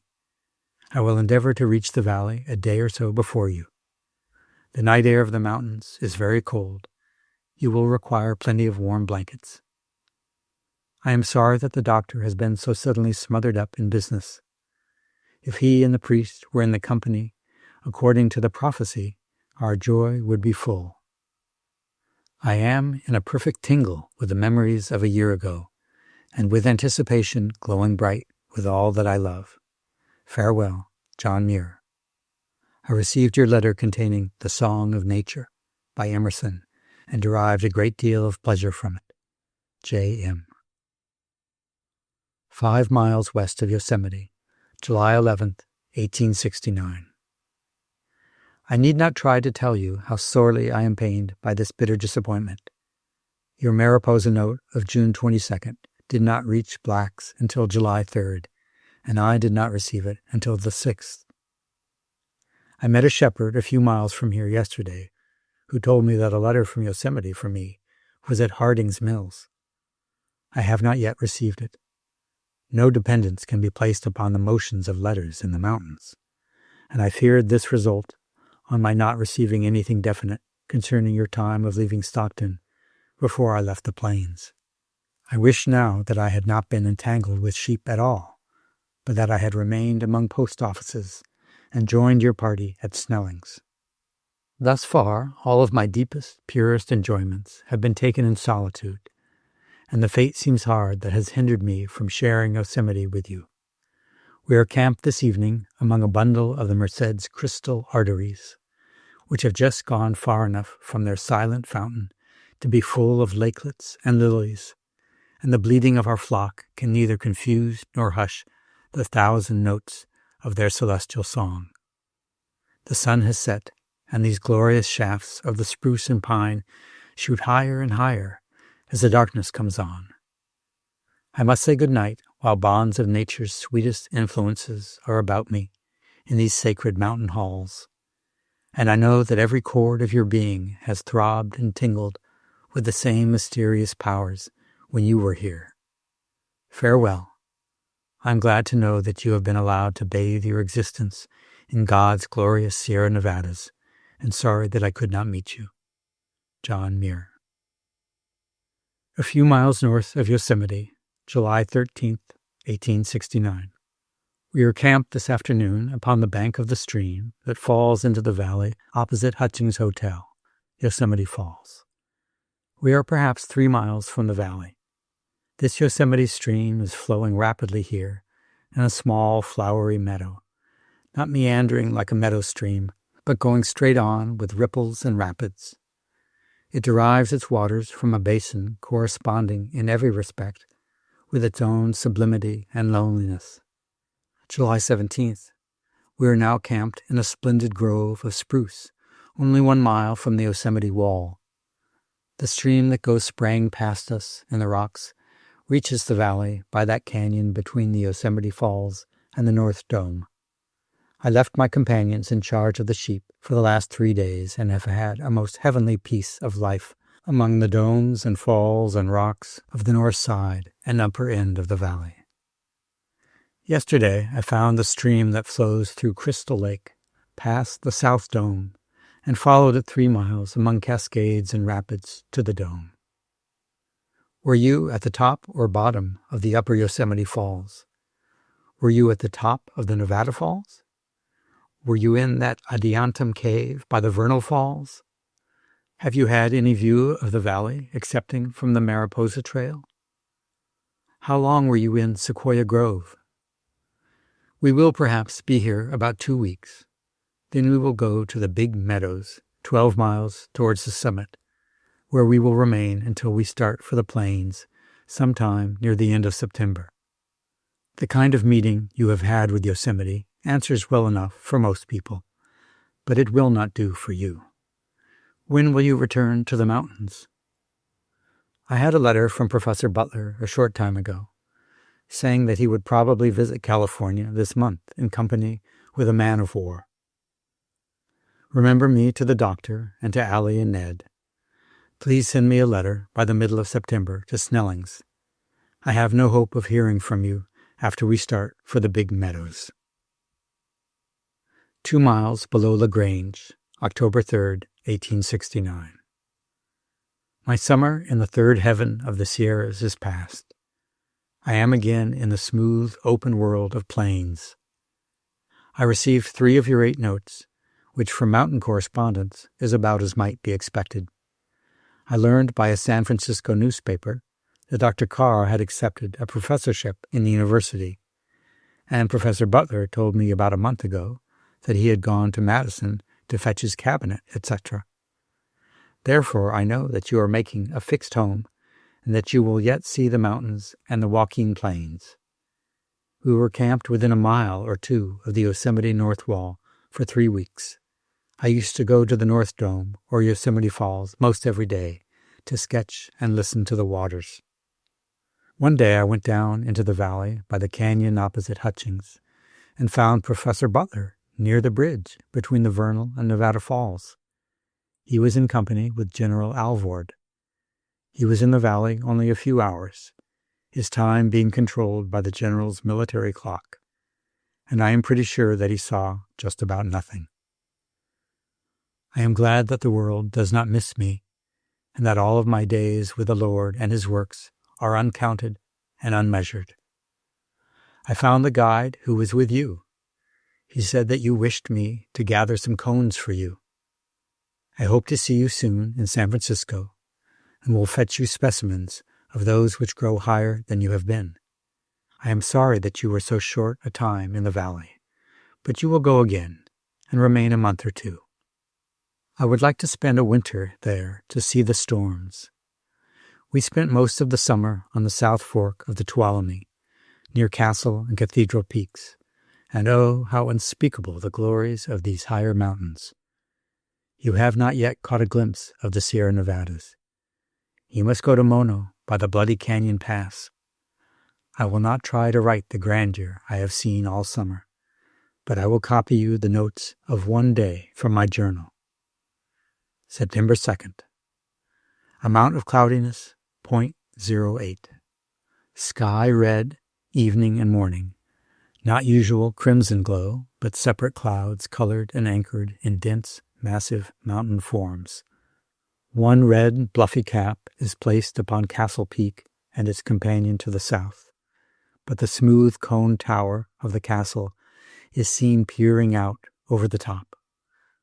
Tiger Peak has a cloud cap also, of the grandest proportion and colors, and the extensive field of clustered towers and peaks and domes, where is stored the treasures of snow belonging to the Merced and Tuolumne and Joaquin, is embosomed in bossy clouds of white.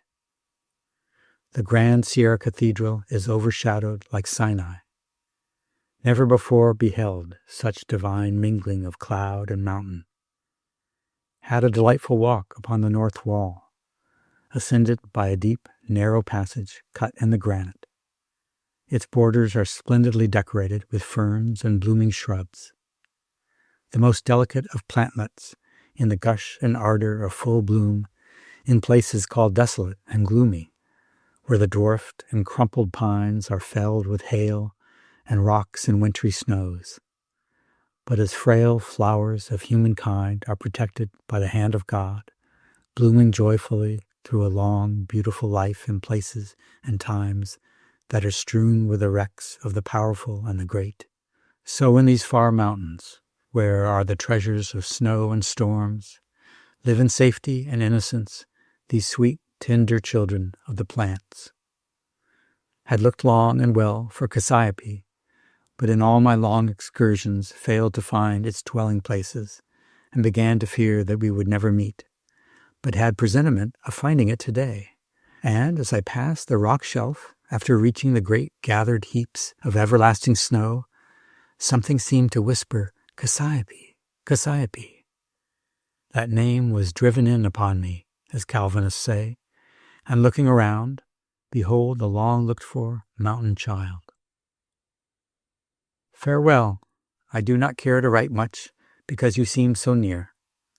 I hope that you will all be very happy in your new home, and will not feel too sorely the separation from the loved places and people of Wisconsin. Remember me to the doctor and to all of your boys. I am most cordially your friend, John Muir. LaGrange, November 15th, 1869. Dear friends, Mrs. and Dr. Carr, I thank you most heartily for the very kind invitation you send me. I could enjoy a blink of rest in your new home with a relish that only those can know who have suffered solitary banishment for so many years. But I must return to the mountains, to Yosemite. I am told that the winter storms there will not be easily borne, but I am bewitched, enchanted, and tomorrow I must start for the great temple to listen to the winter songs and sermons preached and sung only there. The plains here are green already, and the upper mountains have the pearly whiteness of their first snows. Farewell. I will bring you some cones in the spring. I hope that you enjoy your labor in your new sphere. My love to all your family, and I am yours most cordially, John Muir. Yosemite, December 6, 1869. I am feasting in the Lord's mountain house, and what pen may write my blessings? I am going to dwell here all winter, magnificently snowbound. Just think of the grandeur of the mountain winter in the Yosemite. Would that you could enjoy it also. I read your word in pencil upon the bridge below the Nevada, and I thank you for it most devoutly. No one or all the Lord's blessings can enable me to exist without a friend indeed. There is no snow in the valley. The ground is covered with the brown and yellow leaves of the oak and maple, and their crisping and rustling makes one think of the groves of Madison. I have been wandering about among the falls and rapids, studying the grand instruments of slopes and curves and echoing caves upon which those divine harmonies are played. Only a thin, flossy veil sways and bends over Yosemite now, and Pohono is a web of waving mist. New songs are sung, forming parts of the one grand anthem composed and written in the beginning. Most of the flowers are dead. Only a few are blooming in summer nooks on the north side rocks. You remember that delightful fernery by the ladders? Well, I discovered a garden meeting of adiantum far more delicate and luxuriant than those of the ladders. They are in a cover or coverlet between the upper and lower Yosemite Falls. They are the most delicate and graceful plant creatures I ever beheld, waving themselves in lines of the most refined of heaven's beauty to the music of the water. The motion of purple dulces in pools left by the tide on the seacoast of Scotland was the only memory that was stirred by these spiritual ferns. You speak of dying and going to the woods. I am dead and gone to heaven. An Indian comes to the valley once a month upon snowshoes. He brings the mail, and so I shall hope to hear from you. Addressed to Yosemite via Big Oak Flat, care of Mr. Hutchings. Letters from 1870. Yosemite, April 5th, 1870. I wish you were here today, for our rocks are again decked with deep snow. 2 days ago, a big gray cloud collared Barometer Dome. The vast booming column of the upper falls was swayed like a shred of loose mist by broken pieces of storm that struck it suddenly, occasionally bending it backwards to the very top of the cliff, making it hang sometimes more than a minute like an inverted bow edged with comets. A cloud upon the dome and these ever-varying rockings and bendings of the falls are sure storm signs. But yesterday morning's sky was clear, and the sun poured the usual quantity of the balmiest spring sunshine into the blue ether of our valley gulf. But ere long, ragged lumps of cloud began to appear all along the valley rim, coming gradually into closer ranks and rising higher like rock additions to the walls. From the top of these cloud banks, fleecy fingers arched out from both sides and met over the middle of the meadows, gradually thickening and blackening, until at night big confident snowflakes began to fall. We thought that the last snow harvest had been withered and reaped long ago by the glowing sun, for the bluebirds and robins sang spring, and so also did the bland, unsteady winds, and the brown meadow opposite the house was spotted here and there with blue violets. Carex spikes were shooting up through the dead leaves, and the cherry and briar rose were unfolding their leaves, and besides these, spring wrote many a sweet mark and word that I cannot tell. But snow fell all the hours of today, in cold winter earnest, And now at evening there rests upon rocks, trees, and weeds as full and ripe a harvest of snow flowers as I ever beheld in the stormiest, most opaque days of midwinter. April 13th. About 12 inches of snow fell in that last snowstorm. It disappeared as suddenly as it came, snatched away hastily almost before it had time to melt, as if a mistake had been made in allowing it to come here at all. A week of spring days, bright in every hour, without a stain or thought of the storm, came in glorious colors, giving still greater pledges of happy life to every living creature of the spring. But a loud, energetic snowstorm possessed every hour of yesterday. Every tree and broken weed bloomed yet once more. All summer distinctions were leveled off. All plants and the very rocks and streams were equally polypetalous. This morning, winter had everything in the valley. The snow drifted about in the frosty wind like meal, and the falls were muffled in thick sheets of frozen spray. Thus do winter and spring leap into the valley by turns, each remaining long enough to form a small season or climate of its own, or going and coming squarely in a single day. Whitney says that the bottom has fallen out of the rocks here, which I most devoutly disbelieve. Well, the bottom frequently falls out of these winter clouds and climates.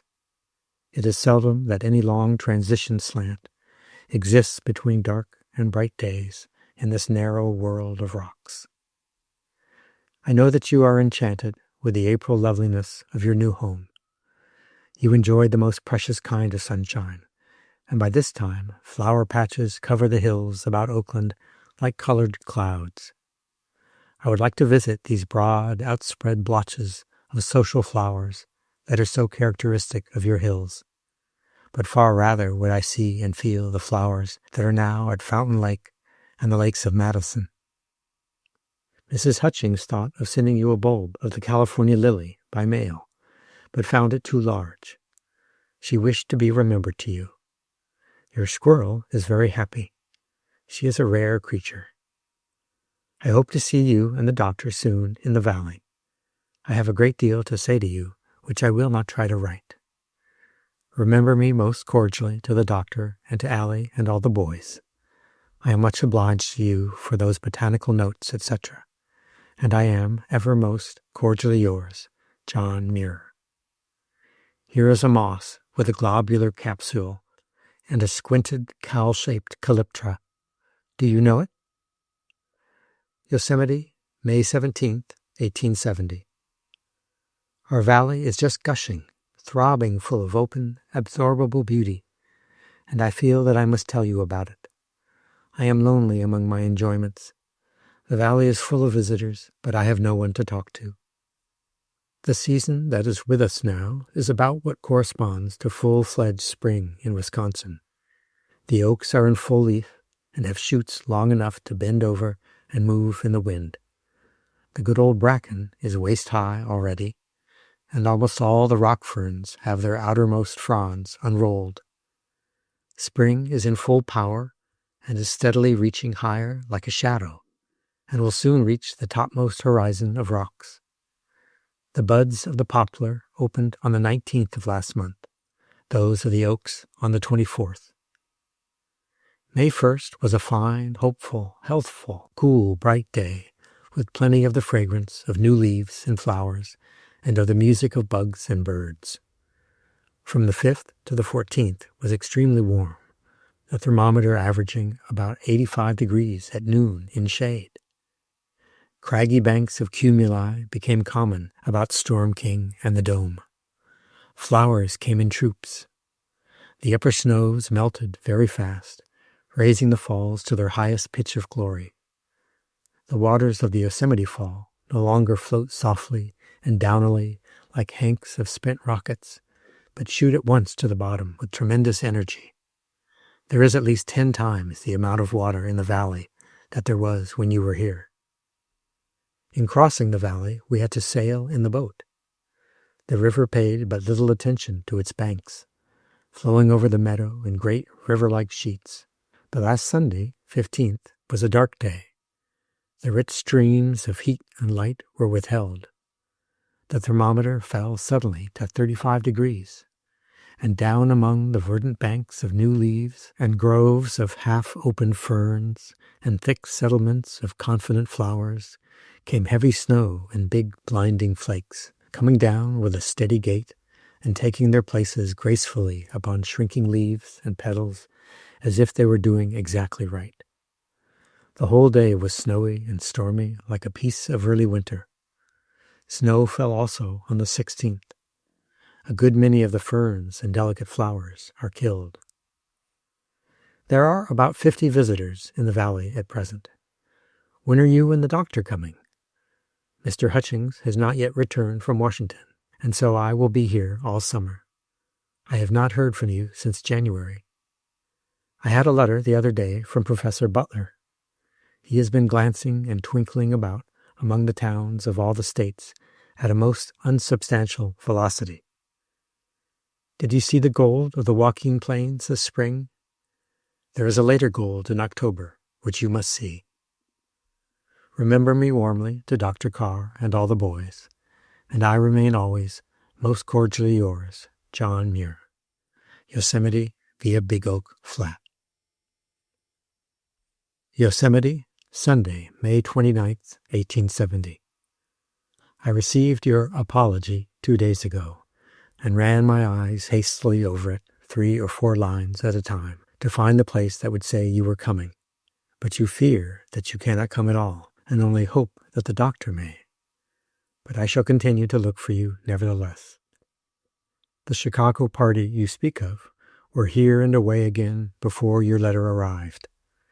All sorts of human stuff is being poured into our valley this year, and the blank, fleshly apathy with which most of it comes in contact with the rock and water spirits of the place is most amazing. I do not wonder that the thought of such people being here, Mrs. Carr, makes you mad. But after all, Mrs. Carr, they are about harmless. They climb sprawlingly to their saddles like overgrown frogs, pulling themselves up a stream bank through the bent sedges, ride up the valley with about as much emotion as the horses they ride upon, and comfortable when they have done it all, and long for the safety and flatness of their proper homes.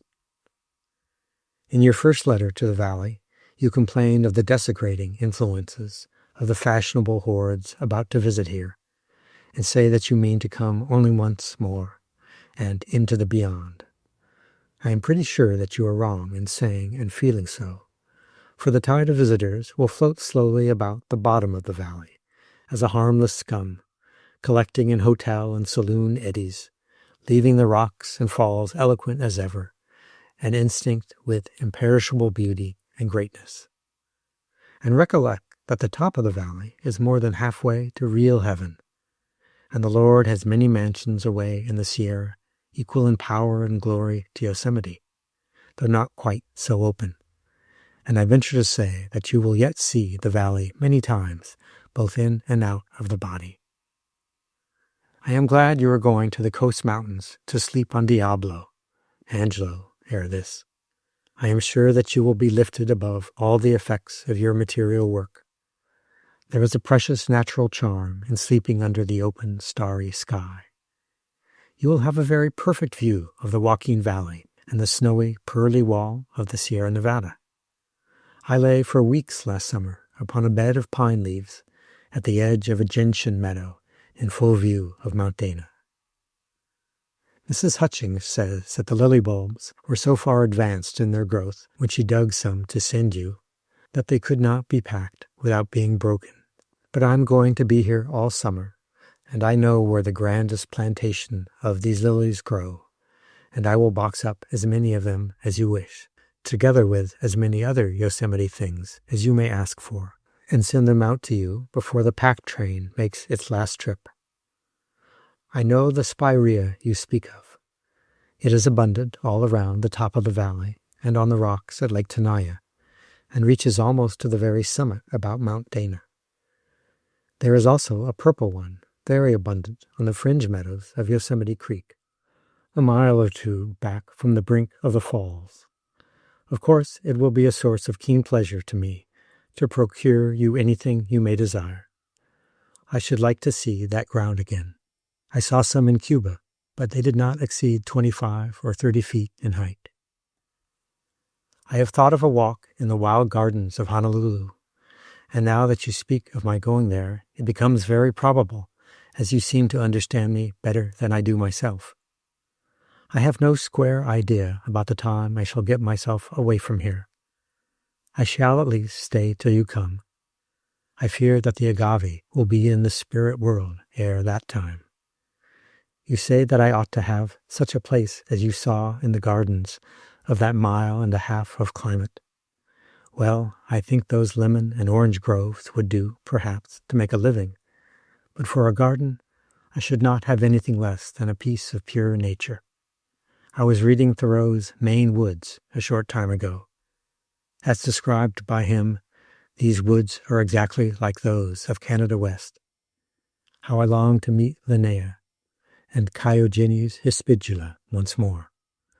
I would rather see these 2 children of the evergreen woods than all the 27 species of palm that Agassiz met on the Amazons.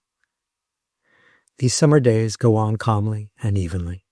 Scarce a mark of the frost and snow of the 15th is visible. The brackens are 4 or 5 feet high already. The earliest azaleas have opened, and the whole crop of bulbs is ready to burst. The river does not overflow its banks now, but it is exactly brim full. The thermometer averages about 75 degrees at noon. We have sunshine every morning from a bright blue sky. Ranges of cumuli appear towards the summits with neat regularity every day about 11 o'clock, making a splendid background for the south dome. In a few hours these clouds disappear and give up the sky to sunny evening. Mr. Hutchings arrived here from Washington a week ago. There are 60 or 70 visitors here at present. I have received only 2 letters from you this winter and spring, dated January 22nd and May 7th. I kissed your untamed one for you. She wishes that she knew the way to Oakland, that she might come to you. Remember me to the doctor and all your boys, and to your little Allie. I remain ever yours most cordially, J. Muir. 1870. I am very, very blessed. The valley is full of people, but they do not annoy me. I revolve in pathless places and in higher rocks than the world and his ribbony wife can reach. Had I not been blunted by hard work in the mill and crazed by Sabbath raids among the high places of this heaven, I would have written you long since. I have spent every Sabbath for the last 2 months in the spirit world, screaming among the peaks and outside meadows like a Negro Methodist in revival time, and every intervening clump of weekdays in trying to fix down and assimilate my shapeless harvests of revealed glory into the spirit and into the common earth of my existence. And I am rich, rich beyond measure, not in rectangular blocks of sifted knowledge, or in thin sheets of beauty hung picture-like about the walls of memory, but in unselected atmospheres of terrestrial glory diffused evenly throughout my whole substance. Your Brooksian letters I have read with a great deal of interest. They are so full of the spice and poetry of unmingled nature, and in many places they express my own present feelings very fully. Quoting from your forest glen, without anxiety and without expectation, all my days come and go, mixed with such sweetness to every sense. And again, I don't know anything of time and but little of space. My whole being seemed to open to the sun. All this I do most comprehensively appreciate, and am just beginning to know how fully congenial you are. Would that you could share my mountain enjoyments and all my wanderings through nature's beauty, whether it be among the ferns at my cabin door, or in the high meadows and peaks, or amid the spray and music of waterfalls. You are the first to meet me, and I often speak to you as verily present in the flesh. Last Sabbath I was baptized in the irised foam of the vernal, and in the divine snow of Nevada. And you were there also, and stood in real presence by the sheet of joyous rapids below the bridge. I am glad to know that McClure and McChesney have told you of our night with Upper Yosemite. Oh, what a world is there I passed. No, I had another night there 2 weeks ago, entering as far within the veil amid equal glory, together with Mr. Frank Shapley of Boston. Mr. Shapley is an artist, and I like him. He has been here 6 weeks and has just left for home. I told him to see you and to show you his paintings. He is acquainted with Charles Sanderson and Mrs. Waterston. Mrs. Waterston left the valley before your letter reached me, but one morning about sunrise, an old lady came to the mill and asked me if I was the man who was so fond of flowers, and we had a very earnest, unceremonious chat about the valley and about the beyond. She is made of better stuff than most of the people of that heathen town of Boston, and so also is Shapley. Mrs. Yelverton is here and is going to stop a good while. Mrs. Waterston told her to find me, and we are pretty well acquainted now. She told me the other day she was going to write a Yosemite novel, and that Squirrel and I were going into it. I was glad to find that she knew you. I have not seen Professor LeConte. Perhaps he is stopping at one of the other hotels. Has Mrs. Rapley or Mr. Colby told you about our camping in the spruce woods on the south rim of the valley, and of our walk at daybreak to the top of the Sentinel Dome to see the sun rise out of the crown peaks of beyond? About a week ago at daybreak, I started up the mountain near Glacier Point to see Pohono in its upper woods and to study the kind of life it lived up there. I had a glorious day and reached my cabin at daylight by walking all night. Oh, what a night among those moon shadows. It was 7:00 a.m. when I reached the top of the Cathedral Rocks, a most glorious 22 hours of life amid nameless peaks and meadows and the upper cataracts of Pohono. Mr. Hutchings told me next morning that I had done 2 or 3 days climbing in one, and that I was shortening my life. But I had a whole lifetime of enjoyment, and I care but little for the arithmetical length of days. I can hardly realize that I have not yet seen you here. I thank you for sending me so many friends, but I am waiting for you. I am going up the mountain soon to see your lily garden at the top of Indian Canyon. Let the Pacific Islands lie. My love to Allie and all your boys, and to the doctor. Tell him that I have been tracing glaciers in all the principal canyons towards the summit. Ever thine, J. Muir. Yosemite, August 20th, 1870. I have just returned from a 10 days ramble with Professor LeConte and his students in the beyond, and oh, we have had a most glorious season of terrestrial grace. I do wish I could ramble 10 days of equal size in very heaven, that I could compare its scenery with that of Bloody Canyon and the Tuolumne Meadows and Lake Tenaya and Mount Dana. Our first camp after leaving the valley was at Eagle Point, overlooking the valley on the north side, from which a much better general view of the valley and the high crests of the Sierra beyond is obtained than from Inspiration Point. There we watched the long shadows of sunset upon the living map at our feet, and in the lighter darkness, half silvered by the moon, went far out of human cares and human civilization. Our next camp was at Lake Tenaya, one of the countless multitudes of starry gems that make this topmost mountain land to sparkle like a sky. After moonrise, LeConte and I walked to the lake shore and climbed upon a big sofa-shaped rock that stood islet-like a little way out in the shallow water, and here we found another bounteous throne of earthly grace, and I doubt if John and Patmos saw grander visions than we. And you were remembered there, and we cordially wished you with us. Our next sweet home was upon the velvet gentian meadows of the South Tuolumne. Here we feasted upon soda and burnt ashy cakes, and stood an hour in a frigid rain with our limbs bent forward like Lombardy poplars in a gale, But ere sunset, the black clouds departed. Our shins were straightened at a glowing fire. We forgot the cold and all about half-raw mutton and alkaline cakes.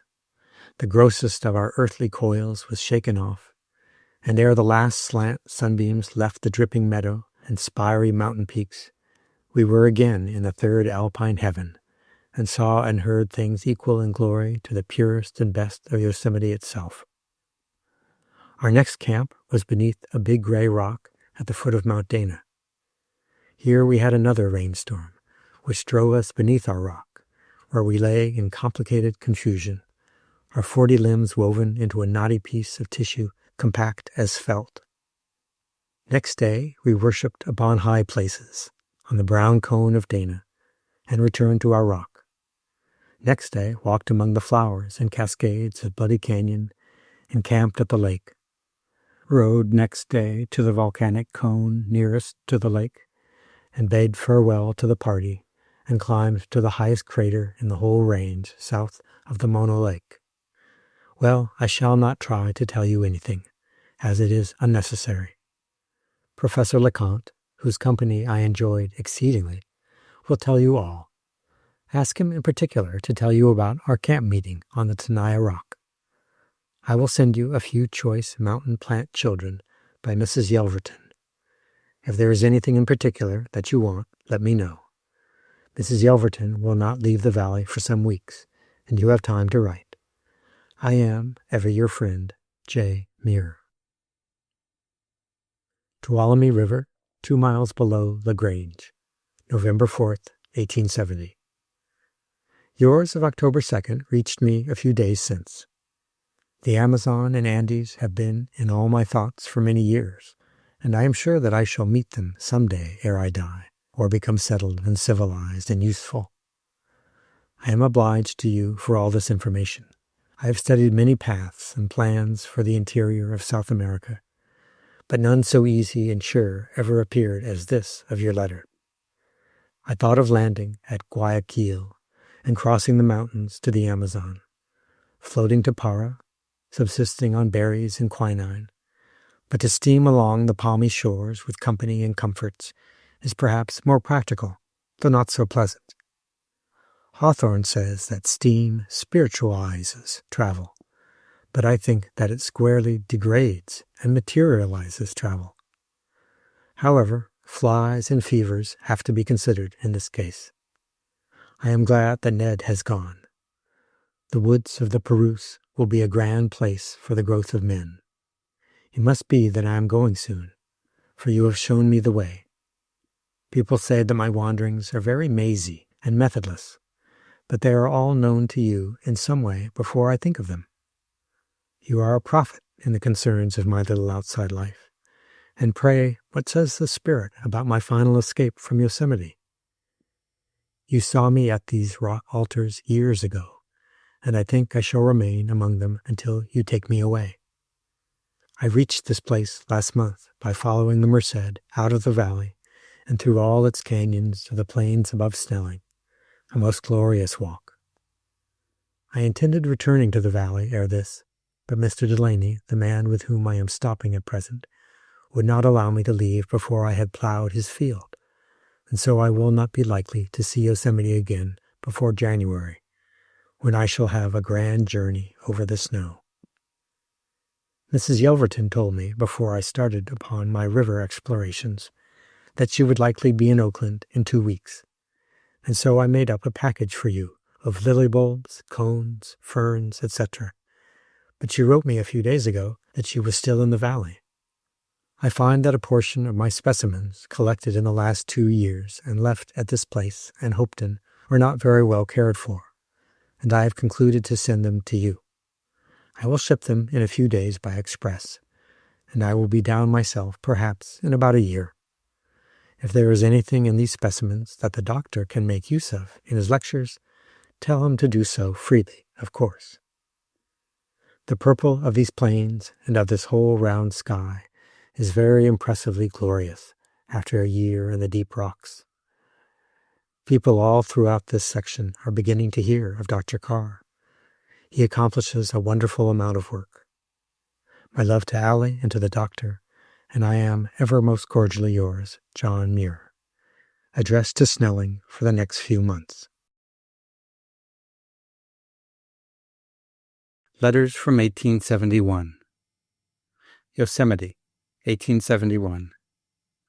The Spirit has again led me into the wilderness, in opposition to all counter-attractions, and I am once more in the glory of the Yosemite. Your very cordial invitation to your home reached me as I was preparing to ascend, and my whole being was possessed with visions of snowy forests of the pine and spruce, and of mountain spires beyond, pearly and half-transparent, reaching into heavens blue not purer than themselves. In company with another young fellow whom I persuaded to walk, I left the plains just as the first gold sheets were being outspread.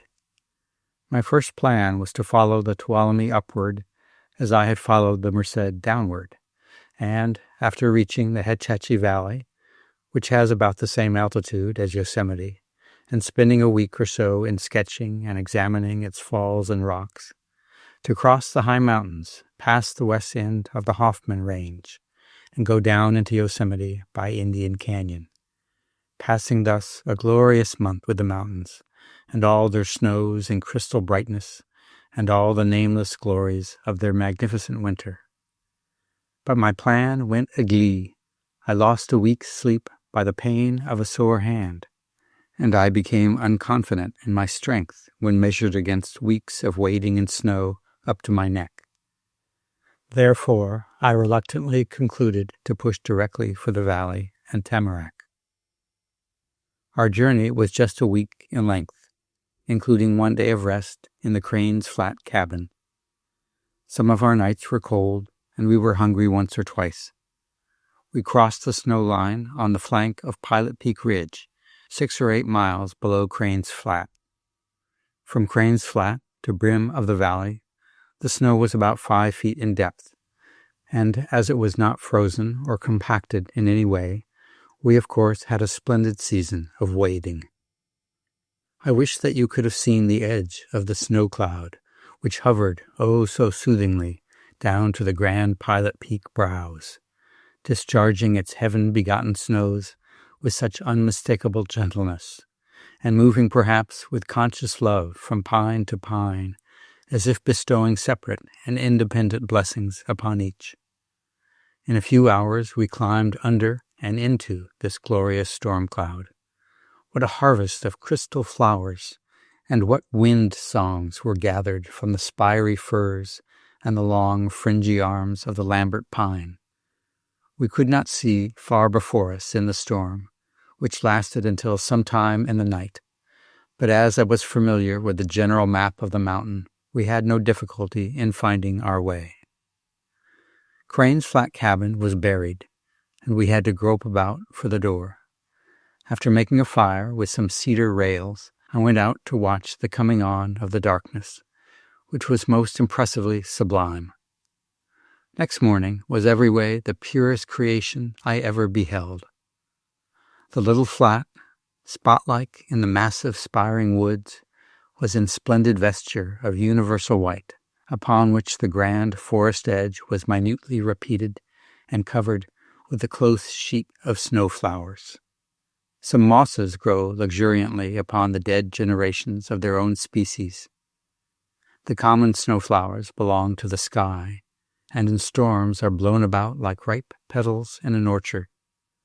They settle on the ground, the bottom of the atmospheric sea, like mud or leaves in a lake, and upon this soil, this field of broken sky flowers, grows a luxuriant carpet of crystal vegetation, complete and ripe in a single night.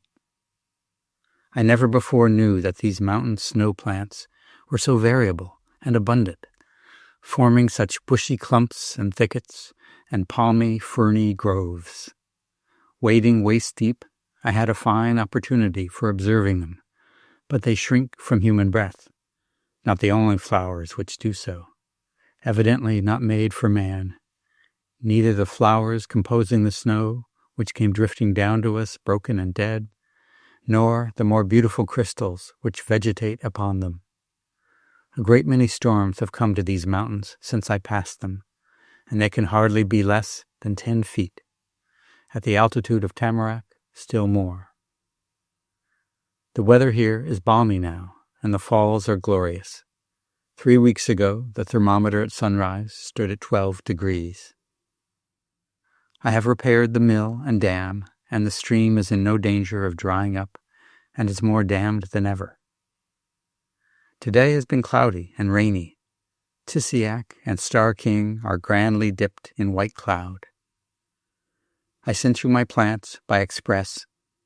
I am sorry that my Yosemite specimens are not with the others. I left a few notes with Mrs. Yelverton when I left the valley in the fall. I wish that you would ask her, if you should see her, where she left them, as Mrs. Hutchings does not know. I shall be happy to join Stoddard in anything whatever. Mrs. H. had a letter from him lately, part of which she read to me. And now, Mrs. Carr, you must see the upper mountains and meadows back of Yosemite. You have seen nothing as yet, and I will guide you a whole summer if you wish. I am very happy here and cannot break for the Andes just yet. Squirrel is at my knee. She says, tell Mrs. Carr to come here tomorrow and tell her to bring her little boy when she comes. If you will come, she says that she will guide you to the falls and give you lots of flowers. Mrs. H. tells me to say that she has received a very kind letter from you, which she will answer. Sends thus her kindest regards. If she can find a chance, she will send bulbs of lily by mail. I have been nearly blind since I crossed the snow. Give my kindest regards to all your homeful and to my friends. I am always yours most cordially, J.M. Yosemite, August 13th, 1871. I was so stunned and dazed by your last that I have not been able to write anything. I was sure that you were coming, and you cannot come, and Mr. King, the artist, left me the other day, and I am done with Hutchings, and I am lonely. Well, it must be wait. For although there is no common human reason why I should not see you and civilization in Oakland, I cannot escape from the powers of the mountains. I shall tie some flour and a blanket behind my saddle and return to the Mono region and try to decide some questions that require undisturbed thought. There I will stalk about on the summit slates of Dana and Gibbs and Lyle, reading new chapters of glacial manuscript and more if I can. Then perhaps I will follow the Tuolumne down to the Hetch Hetchy Yosemite. Then perhaps follow the Yosemite stream back to its smallest source in the mountains of the Lyle Group and the Cathedral Group and the Obelisk and Mount Hoffman. This will perhaps be my work until the coming of the winter snows, when I will probably find a sheltered rock nook where I can make a nest of leaves and mosses and doze until spring. I expect to be entirely alone in these mountain walks, and, notwithstanding the glorious portion of daily bread which my soul will receive in these fields, where only the footprints of God are seen, the gloamin will be lonely, but I will cheerfully pay the price of friendship and all besides. I suppose that you have seen Mr. King, who kindly carried some flies for Mr. Edwards. I thought you would easily see him, or let him know that you had his specimens. I collected most of them upon Mount Hoffman, but was so busy in assisting Riley that I could not do much in butterflies. Hereafter I shall be entirely free. The purples and yellows begin to come in the green of our groves, and the rocks have the autumn haze, and the water songs are at their lowest hushings. Young birds are big as old ones. And is it true that these are Bryant's melancholy days? I don't know. I will not think, but I will go above these brooding days to the higher, brighter mountains. Farewell. Cordially ever yours, John Muir. I shall hope to hear from you soon. I will come down some of the valley canyons occasionally for letters. I am sorry that you are so laden with university cares. I think that you and the doctor do more than your share. Do you know anything about this Liebig's extract of meat? I would like to carry a year's provisions in the form of condensed bread and meat, and I have been thinking perhaps all that I want is in the market. Yosemite, September 8th, 1871. I am sorry that King made you uneasy about me. He does not understand me as you do, and you must not heed him so much. He thinks that I am melancholy, and above all, that I require polishing. I feel sure that if you were here to see how happy I am, and how ardently I am seeking a knowledge of the rocks, you could not call me away, but would gladly let me go with only God and his written rocks to guide me. You would not think of calling me to make machines or a home, or of rubbing me against other minds, or of setting me up for measurement. No, dear friend, you would say, keep your mind untrammeled and pure. Go unfrictioned, unmeasured, and God give you the true meaning and interpretation of his mountains.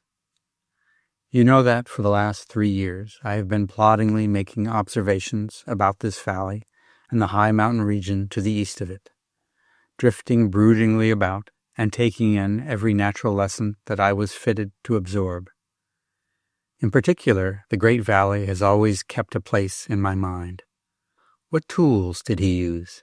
How did he apply them, and when? I considered the sky above it and all of its opening canyons, and studied the forces that came in by every door that I saw standing open, but I could get no light. Then I said, you are attempting what is not possible for you to accomplish. Yosemite is the end of a grand chapter. If you would learn to read it, go commence at the beginning.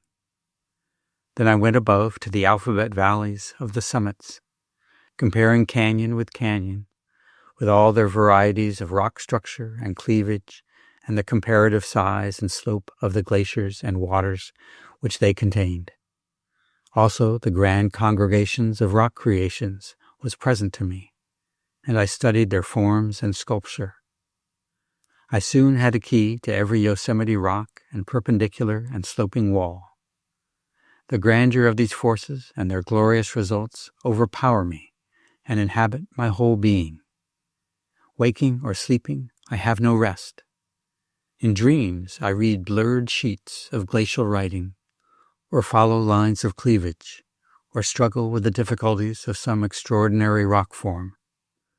Now it is clear that woe is me if I do not drown this tendency towards nervous prostration by constant labor in working up the details of this whole question.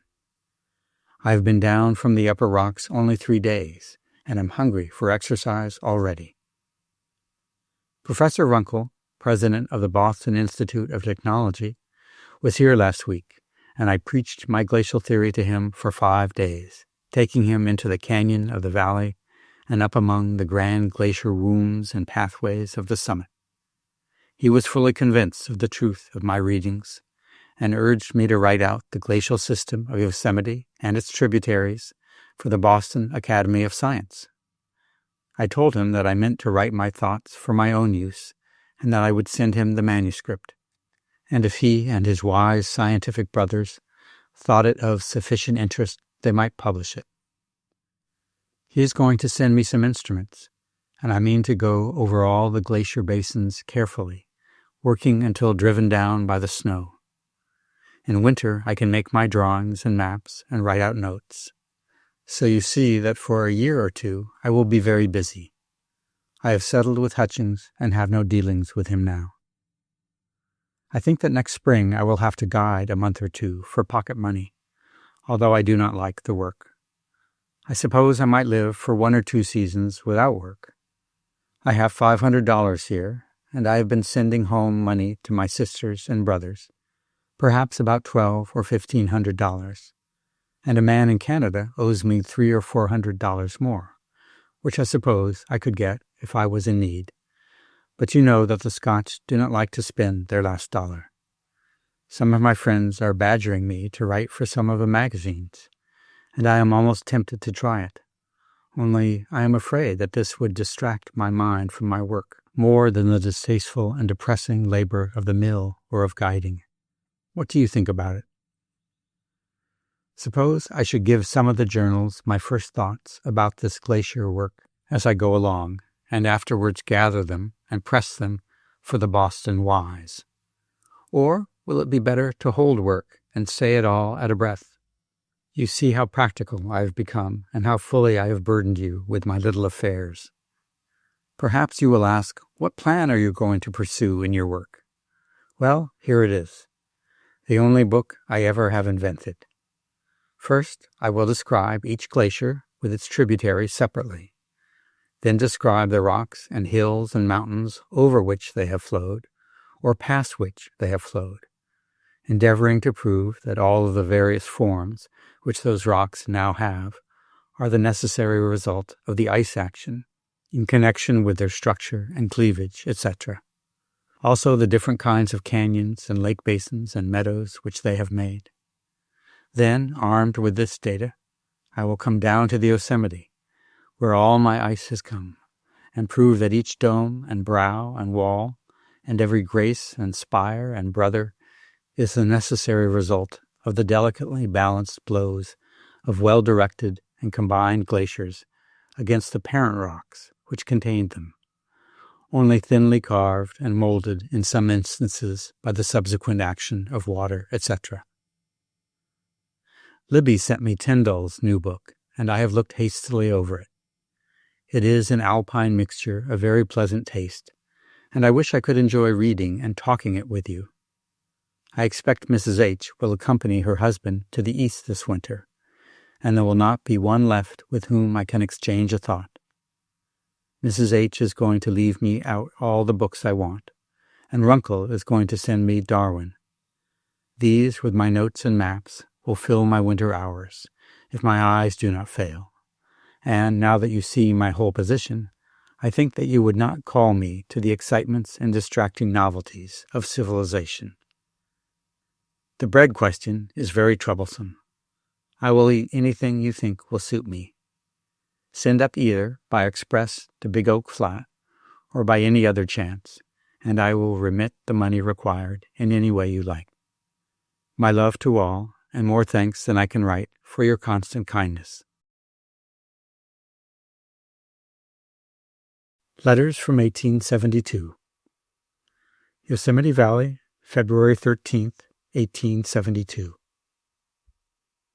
Your latest letter is dated December 31st. I see that some of our letters are missing. I received the box and ate the berries and Liebig's extract long ago and told you all about it, but Mrs. Yelverton's book and magazine articles I have not yet seen. Perhaps they may come next mail. How did you send them? I sympathize with your face and your great sorrows, but you will bathe in the fountain of light, life, and love of our mountains and be healed. And here I wish to say that when you and Al and the doctor come, I wish to be completely free. Therefore, let me know that you will certainly come, and when. I will gladly cut off a slice of my season's time, however thick, the thicker the better, and lay it aside for you. I am in the habit of asking so many to come to the mountain baptisms that there is danger of having others on my hands when you come, which must not be. I will mark off 1 or 2 or 3 months of bare, dutyless time for our blessed selves, or the few good and loyal ones that you may choose. Therefore, at the expense even of breaking a dozen of civilization's laws and fences, I want you to come. For the High Sierra, the months of July, August, and September are best. As for your Asiatic sayings, I would gladly creep into the vale of Kashmir, or any other grove upon our blessed star. I feel my poverty in general knowledge, and will travel some day. You need not think that I feel Yosemite to be all in all, but more of this when you come. I'm going to send you with this a few facts and thoughts that I gathered concerning 20 Hill Hollow, which I want to publish if you think you can mend them and make them into a lawful article fit for outsiders. Plant gold is fading from California faster than did her placer gold, and I wanted to save the memory of that which is laid upon 20 hills. Also, I will send you some thoughts that I happened to get for poor, persecuted, twice-damned Coyote. If you think anybody will believe them, have them published. Last mail I sent you some manuscript about bears and storms, which you will believe if no one else will. An account of my preliminary rambles among the glacier beds was published in the Daily Tribune of New York, December 9th. Have you seen it? If you have, call old Mr. Stebbins' attention to it. He will read with pleasure. Where is the old friend? I have not heard from him for a long time. Remember me to the doctor and the boys and all my old friends. Yours, etc., John Muir. New Sentinel Hotel, Yosemite Valley, April 23, 1872. Yours of April 9th and 15th, containing Ned's canoe and colonization adventure, came tonight. I feel that you are coming, and I will not hear any words of preparatory consolation for the unsupposable case of your non-appearance. Come by way of Clark's and spend a whole day or two in the Sequoias, thence to Sentinel Dome and Glacier Point. From thence, swoop to our meadows and groves, direct by a trail now in course of construction, which will be completed by the time the snow melts. This new trail will be best in scenery and safety of 5 which enter the valley. It leads from Glacier Point down the face of the mountain by an easy grade to a point back of Leidig's Hotel, and has over half a dozen inspiration points. I hear that Mr. Paragoy intends building a hotel at Glacier Point. If he does, you should halt there for the night after leaving Clark's. If not, then stop at the present Paragoy's, 5 or 6 miles south of the valley at the Westfall Meadows, built since your visit. You might then easily ride from Clark's to the valley in a day, but a day among the silver firs and another about the glories of the valley rim and settings is a small request. The snow is deep this year, and the regular Mariposa Trail leading to Glacier Point, etc., will not be open before June. The Mariposa travel of May and perhaps a week or so of June will enter the valley from Clark's by a sort of sneaking trail along the river canyon below the snow, but you must not come that way. You may also enter the valley via Little Yosemite and Nevada and Vernal Falls, by a trail constructed last season.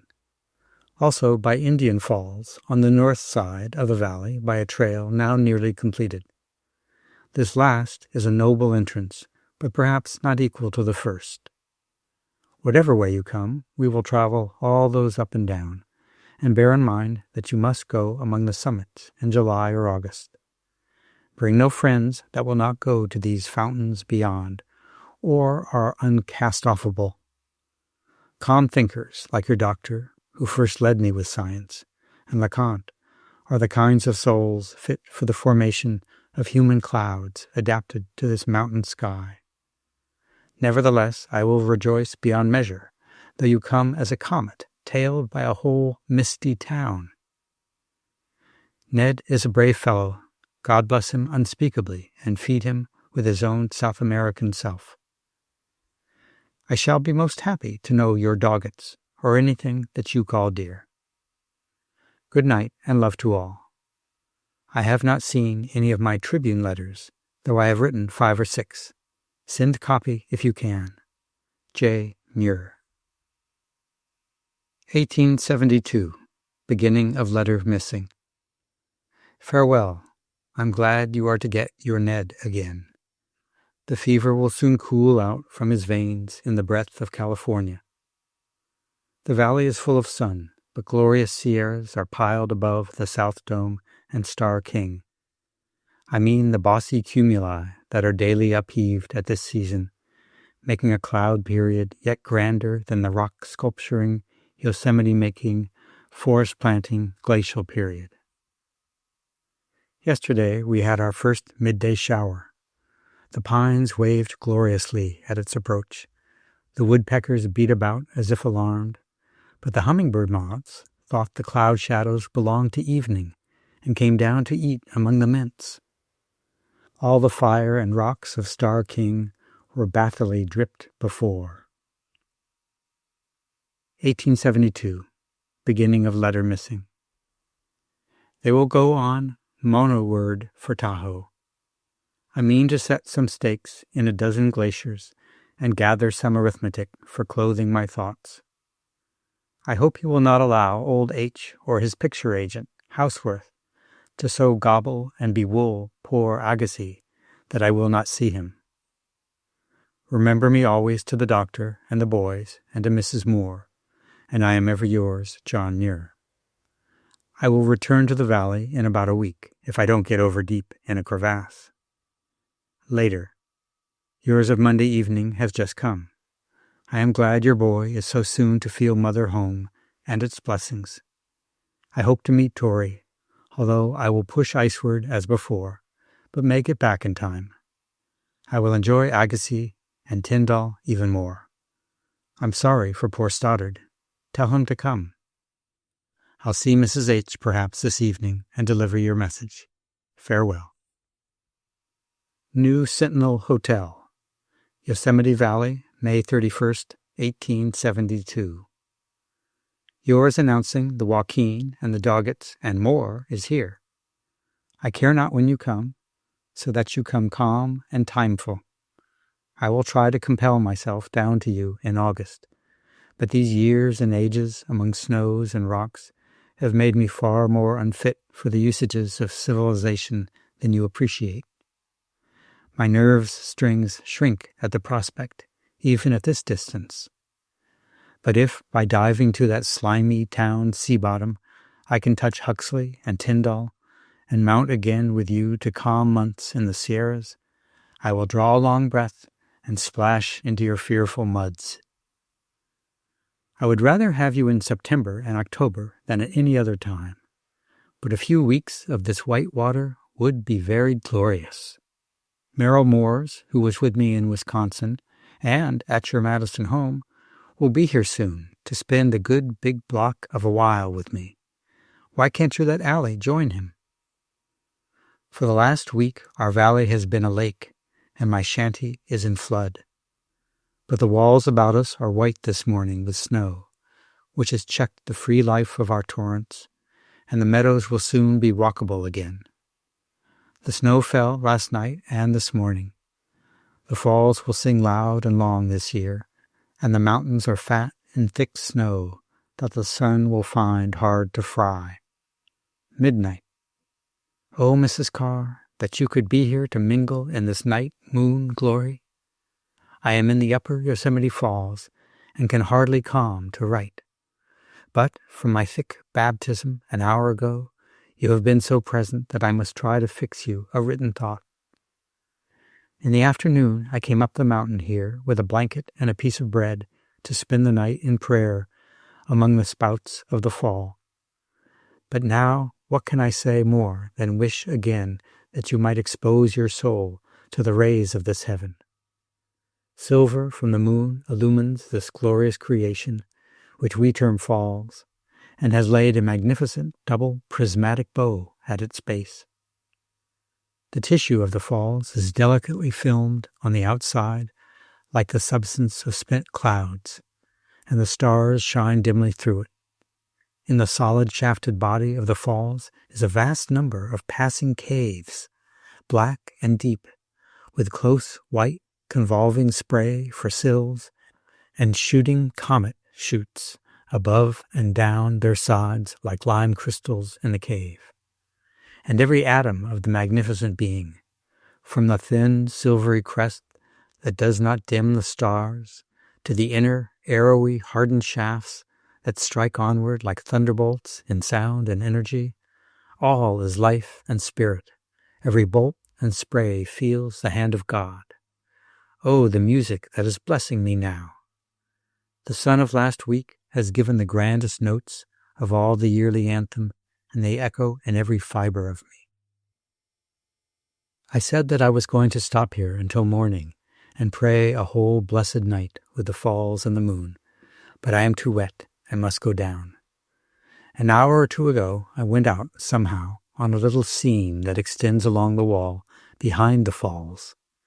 I suppose I was in a trance, but I can positively say that I was in the body, for it is sorely battered and wetted. As I was gazing past the thin edge of the fall and away through beneath the column to the brow of the rock, some heavy splashes of water struck me, driven hard against the wall. Suddenly I was darkened. Down came a section of the outside tissue composed of spent comets. I crouched low, holding my breath, and, anchored to some angular flakes of rocks, took my baptism with moderately good faith. When I dared to look up, after the swaying column admitted light, I pounced behind a piece of ice which was wedged tight in the wall, and I no longer feared being washed off. And steady moonbeams slanting past the arching meteors gave me confidence to escape to this snug place, where McChesney and I slept one night, where I had a fire to dry my socks. This rock shelf extending behind the falls is about 500 feet above the base of the fall on the perpendicular rock face. How little do we know of ourselves, of our profoundest attractions and repulsions, of our spiritual affinities. How interesting does man become, considered in his relations to the spirit of this rock and water?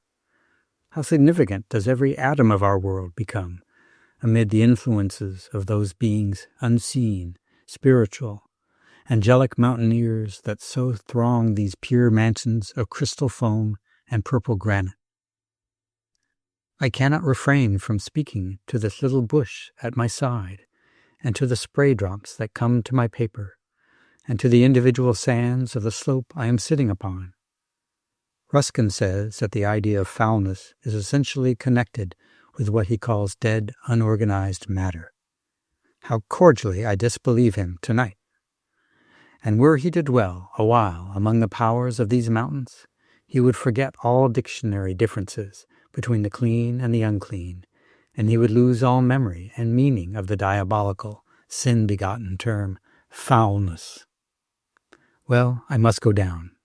I am disregarding all of the doctor's physiology in sitting here in this universal moisture. Farewell to you and to all the beings about us. I shall have a glorious walk down the mountains in this thin white light, over the open brows grayed with selaginella, and through the thick black shadow caves in the live oaks, all stuck full of snowy lances of moonlight. New Sentinel Hotel, Yosemite Valley, July 6, 1872. Yours of Tuesday evening, telling of our Doggets and Ned and Merrill Moores, has come, and so has the lamp and book. I have not yet tried the lamp, but it is splendid in shape and shines grand as gold. Belial is just what I wanted. I think that your measure of the Doggets is exactly right, as good as civilized people can be. They have grown to the top of town culture and have sent out some shoots half gropingly into the spirit sky. I am very glad to know that Ned is growing strong. Perhaps we may see South America together yet. I hope to see you come to your own of mountain fountains soon. Perhaps Mrs. Hutchings may go with us. You live so fully in my own life that I cannot realize that I have not seen you here.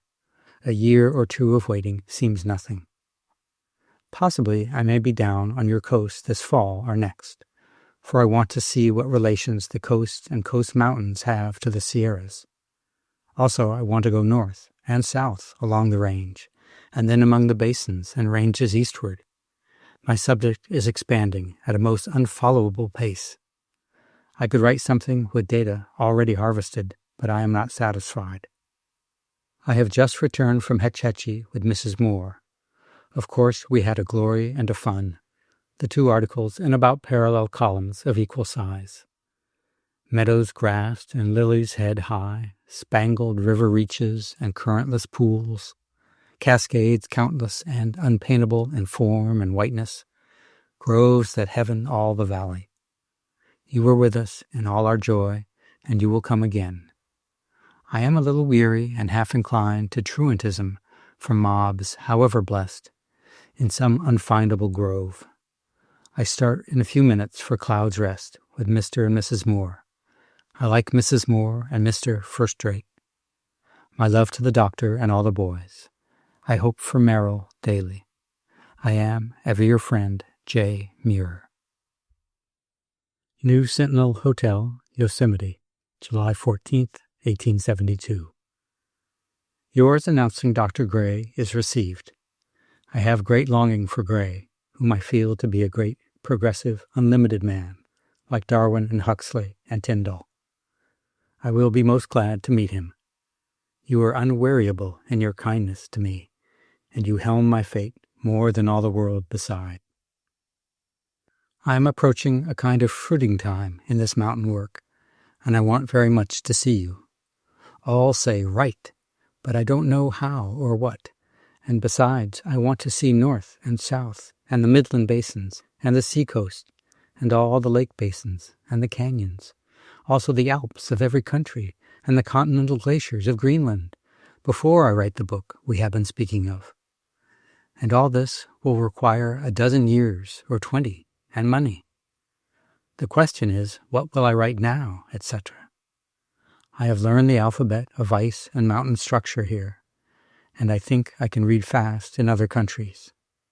I would let others write what I have read here, but that they make so damnable a hash of it and ruin so glorious a unit. I miss the Moores because they were so cordial and kind to me. Mrs. Moore believes in ice and can preach it too. I wish you could bring Whitney and her together and tell me the fight. Mrs. M. made the most sensible visit to our mountains of all the comers I have known. Mr. Moore is a man who thinks, and he took to this mountain structure like a pointer to partridges. I am glad your Ned is growing strong. Then we will yet meet this summer in Yosemite places. Talk to Mrs. Moore about Hetch Hetchy, etc. She knows it all from Hog Ranch to highest sea wave cascades, and higher, yet higher. I ought not to fun away letter space in speaking to you. I am weary and impractical, and fit for nothing serious until I am tuned and toned by a few weeks of calm. Farewell. I will see you, and we will plan work and ease and days of holy mountain rest. Remember me to Ned and all the boys and to the doctor, who ought to come hither with you. Ever your friend, John Muir. Yosemite Valley, July 27th, 1872. I want to see you.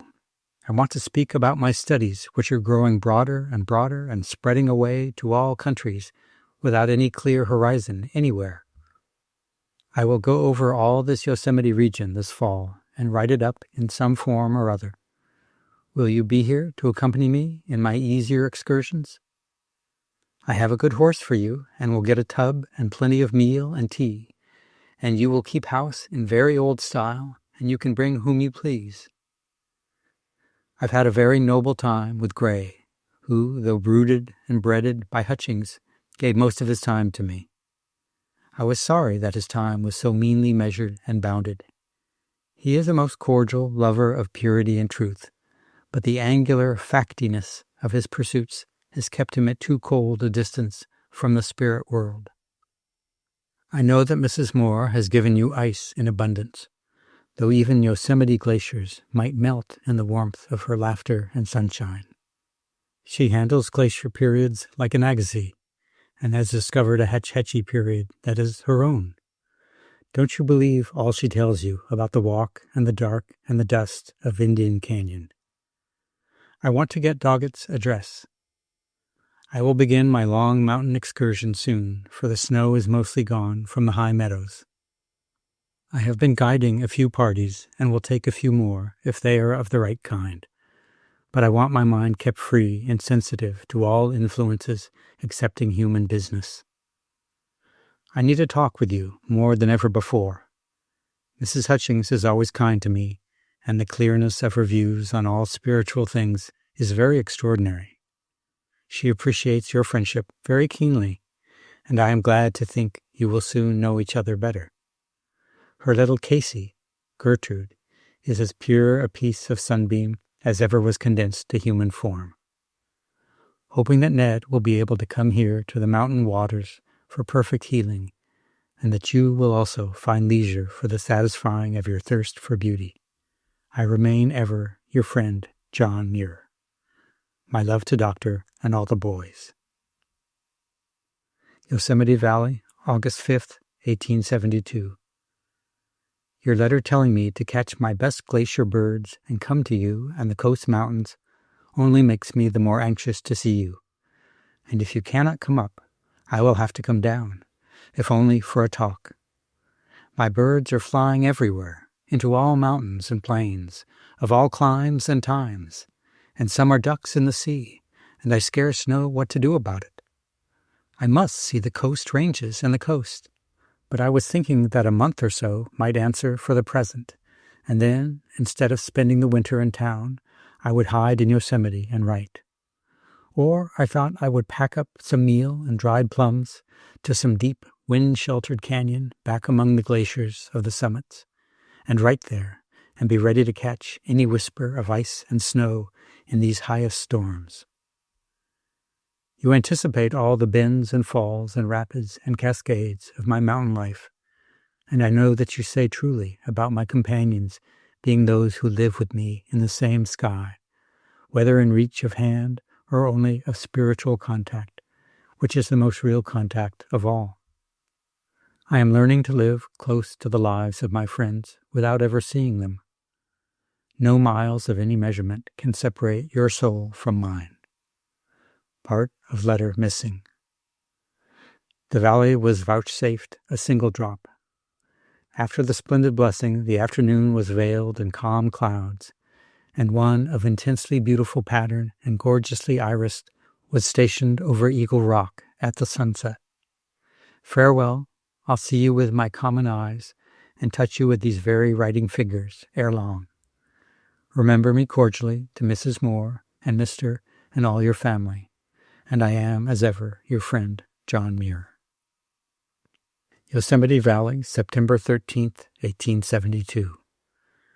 Yours of August 23rd is received.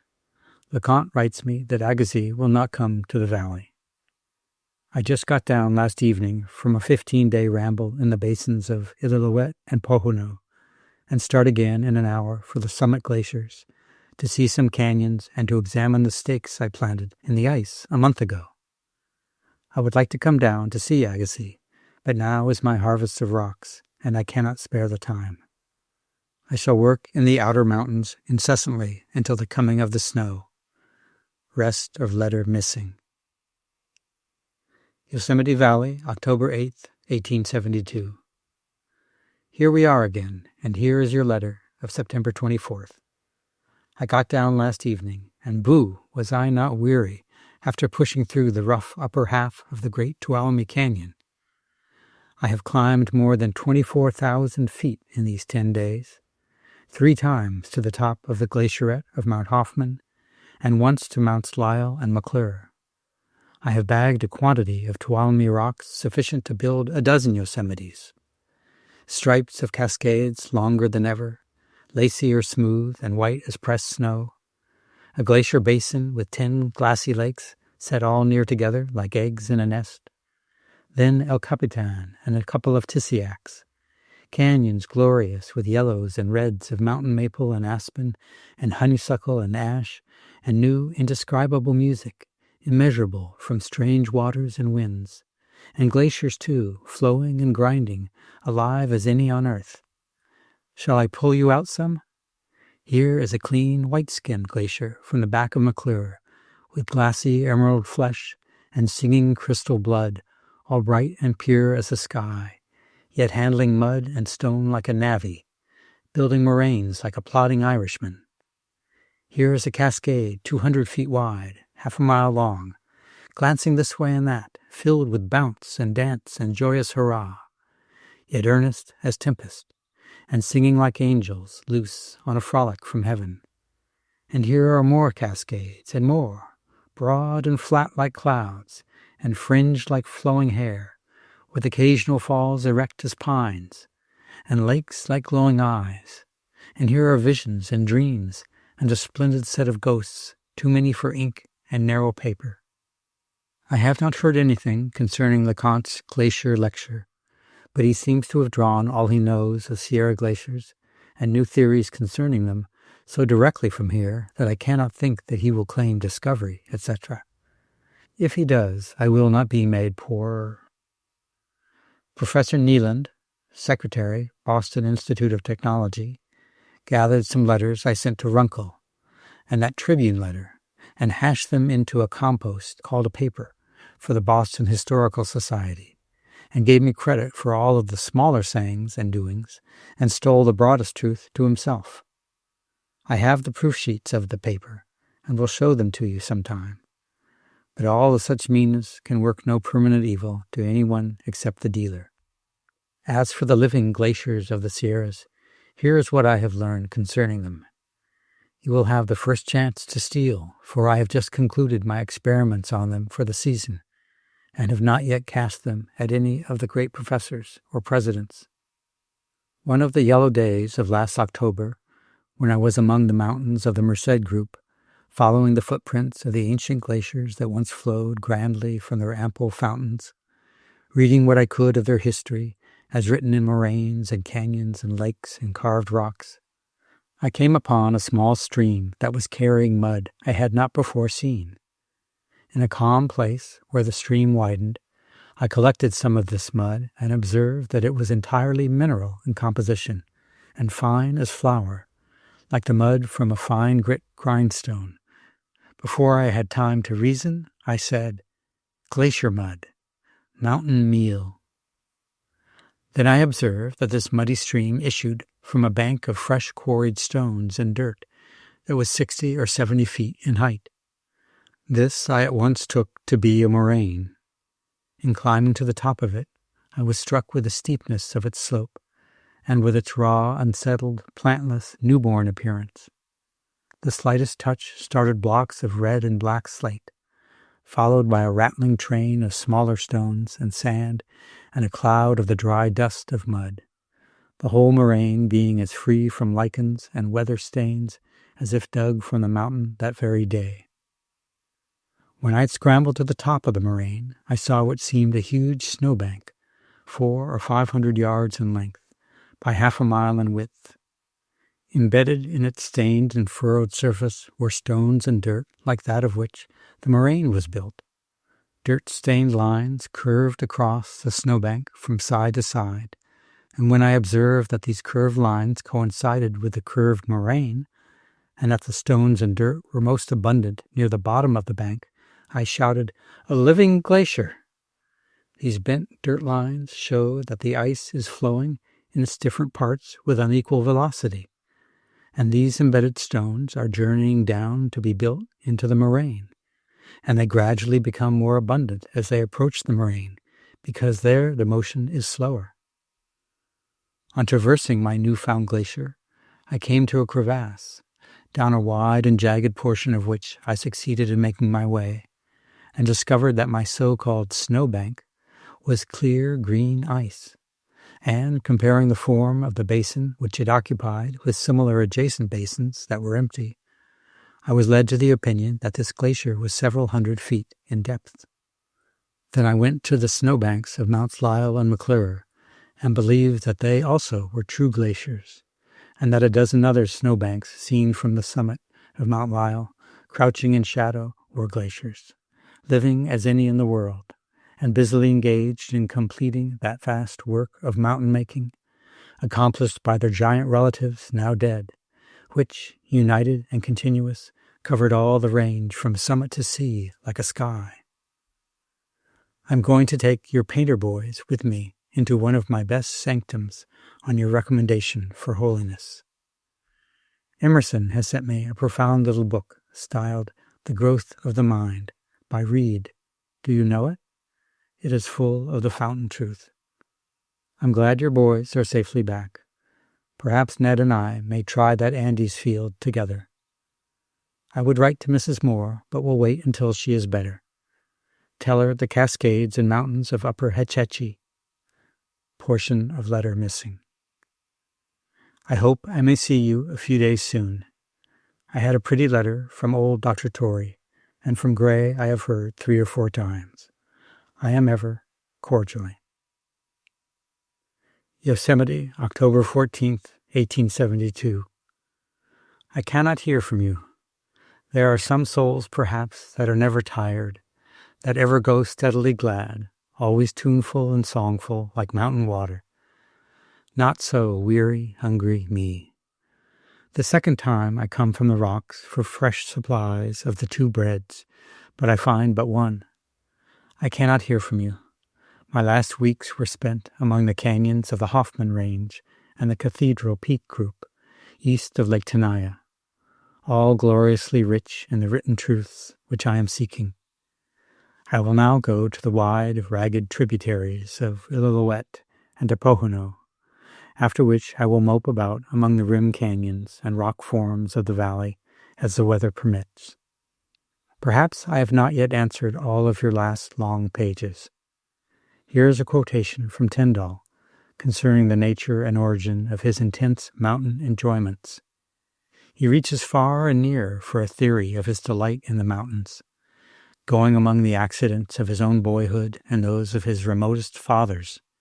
But surely this must be all wrong, and instead of groping away backwards among the various grades of grandfathers, he should explore the most primary properties of man.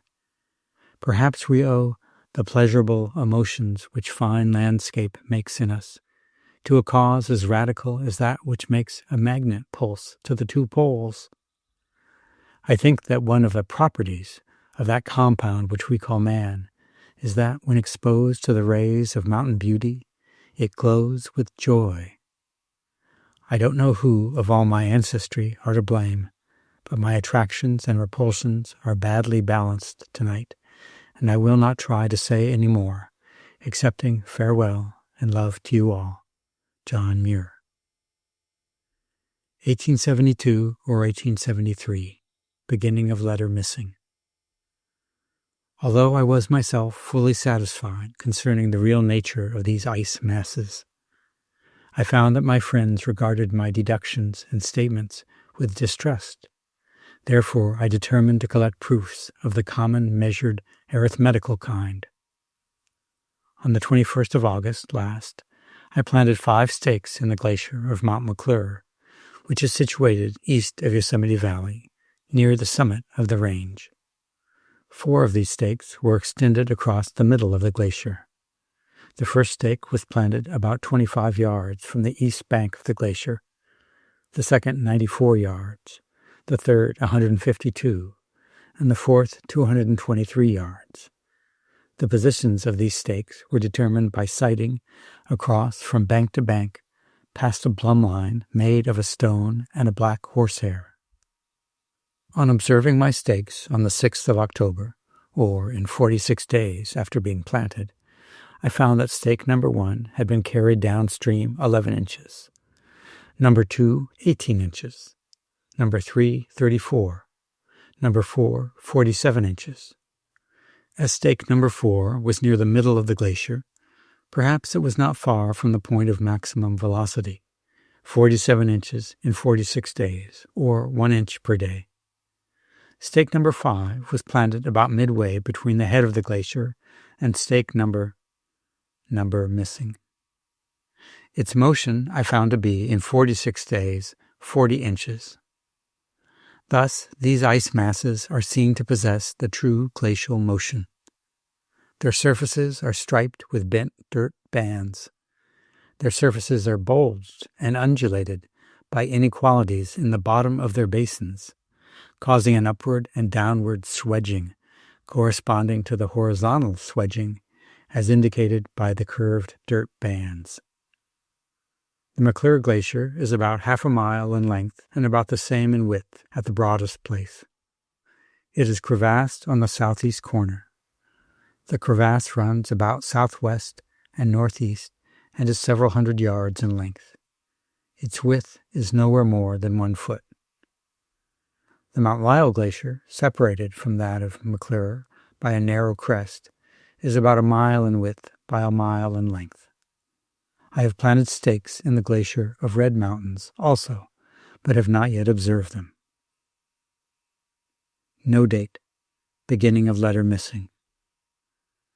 In going up any of the principal Yosemite streams, lakes in all stages of decay are found in great abundance, regularly becoming younger until we reach the almost countless gems of the summits, with scarce an inch of carex upon their shallow, sandy borders, and with their bottoms still bright with the polish of ice.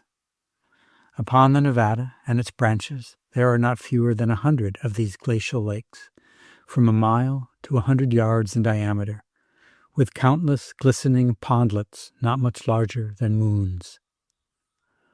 All of the grand fir forests about the valley are planted upon moraines, and from any of the mountain tops the shape and extent of the neighboring moraines may always be surely determined by the firs growing upon them. Some pines will grow upon shallow sand and crumbling granite, but those luxuriant forests of the silver firs are always upon a generous bed of glacial drift. I discovered a moraine with smooth pebbles upon a shoulder of the South Dome, and upon every part of the Yosemite upper and lower walls. I am surprised to find that water has had so little to do with mountain structure here. Whitney says that there is no proof that glaciers ever flowed in this valley, yet its walls have not been eroded to the depth of an inch since the ice left it, and glacial action is glaringly apparent many miles below the valley. The bottom portion of the foregoing section, with perpendicular sides, is here about 2 feet in depth, and was cut by the water. The Nevada here never was more than 4 or 5 feet deep, and all of the bank records of all the upper streams say the same thing, of the absence of great floods. The entire region above Yosemite, and as far down as the bottoms of Yosemite, has scarcely been touched by any other inundation than that of ice. Perhaps all of the past glacial inundation of every kind would not average an inch in depth for the whole region. Yosemite and Hetch Hetchy are lake basins, filled with sand and the matter of moraines washed from the upper canyons. The Yosemite ice, in escaping from the Yosemite Basin, was compelled to flow upward a considerable height on both sides of the bottom walls of the valley. The canyon below the valley is very crooked and very narrow, and the Yosemite Glacier flowed across all of its crooks and high above its walls without paying any compliance to it. Thus, drawing here. The light lines show the direction of the ice current.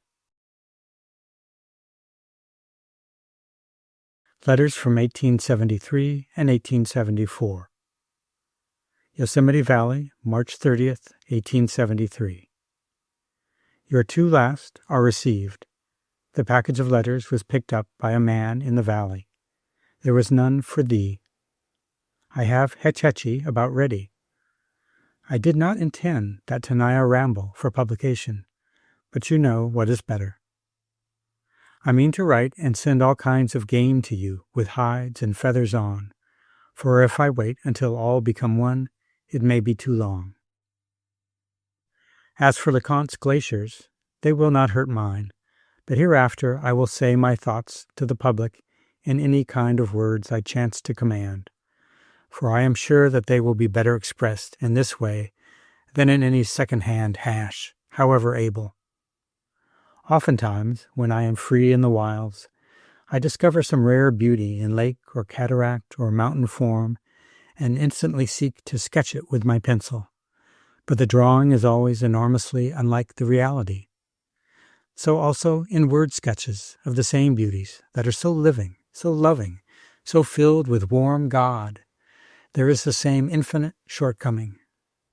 The few hard words make but a skeleton, fleshless, heartless, and when you read, the dead bony words rattle in one's teeth. Yet I will not the less endeavor to do my poor best, believing that even these dead bone heaps called articles will occasionally contain hints to some living souls who know how to find them. I have not received Dr. Stebbins' letter. Give him and all my friends love from me. I sent Harry Edwards the butterflies I had lost. Did he get them? Farewell, dear, dear spiritual mother. Heaven repay your everlasting love. John Muir. April 1st, 1873. Yours containing Dr. Stebbins was received today. Some of our letters come in by Mariposa, some by Coulterville, and some by Oak Flat, causing large delays. I expect to be able to send this out next Sunday, and with it Hetchetchy, which is about ready, and from this time you will receive about 1 article a month. This letter of yours is a very delightful one. I shall look eagerly for the rural homes. When I know Dr. Stebbins' summer address, I will write to him. He is a dear young soul, though an old man. I am not to write, therefore. Farewell with love. I will sometime send you Big Tuolumne Canyon, ascent of Mount Ritter, formation of Yosemite Valley, Yosemite Lake, other Yosemite valleys, 1, 2, 3, 4, or more, the Lake District, transformation of lakes to meadows wet, to meadows dry, to sandy flats treeless, or to sandy flats forested, the glacial period, formation of simple canyons, of compound canyons, description of each glacier of region, origin of Sierra forest, distribution of Sierra forests, a description of each of the Yosemite Falls and of the basins from whence derived, Yosemite shadows as related to groves, meadows, and bends of the river, avalanches, earthquakes, birds, bear, etc., and Monimere. Yosemite Valley, April 13th, 1873. Indian Tom goes out of the valley tomorrow. With this, I send you Hetchetchy. Last year, I wrote a description of Hetchy and sent it to Professor Runkle. Not having heard of it since, I thought it lost in some wastebasket. But today, I received a Boston letter stating that a hetch from my pen appeared in the Boston transcript of about March 12th, 1873, which may possibly be the article in question. If so, this present HH will be found to contain a page or two of the same, but this is about 3 times as large, and all rewritten, etc. That Tuolumne song of 5 cantos, Nature Loves the Number 5, may perhaps be better out. If you think it unfit for the public, keep it to thyself. I never can keep my pen perfectly sober when it gets into the bounce and hurrah of cascades, but it never has broken into rhyme before. Love to all, and fare ye well, my ain Jean. The kerchiefs have come from Benton's, and a package of books from Doggett's. Yosemite Valley, April 19th, 1873. The bearer of this is my friend Mr. Black, proprietor of Black's Hotel, Yosemite. He will give you tidings of all our valley affairs. I sent off a letter and article for you a week ago. I find this literary business very irksome, yet I will try to learn it. The falls respond gloriously to the ripe sunshine of these days. So do the flowers. I hope that you will be able to send me word when you will come, so that I may arrange accordingly. Mr. Black will give all particulars of trails, times, etc. If Moores have not gone ranching, send Mr. Black over to their house. It will do her good.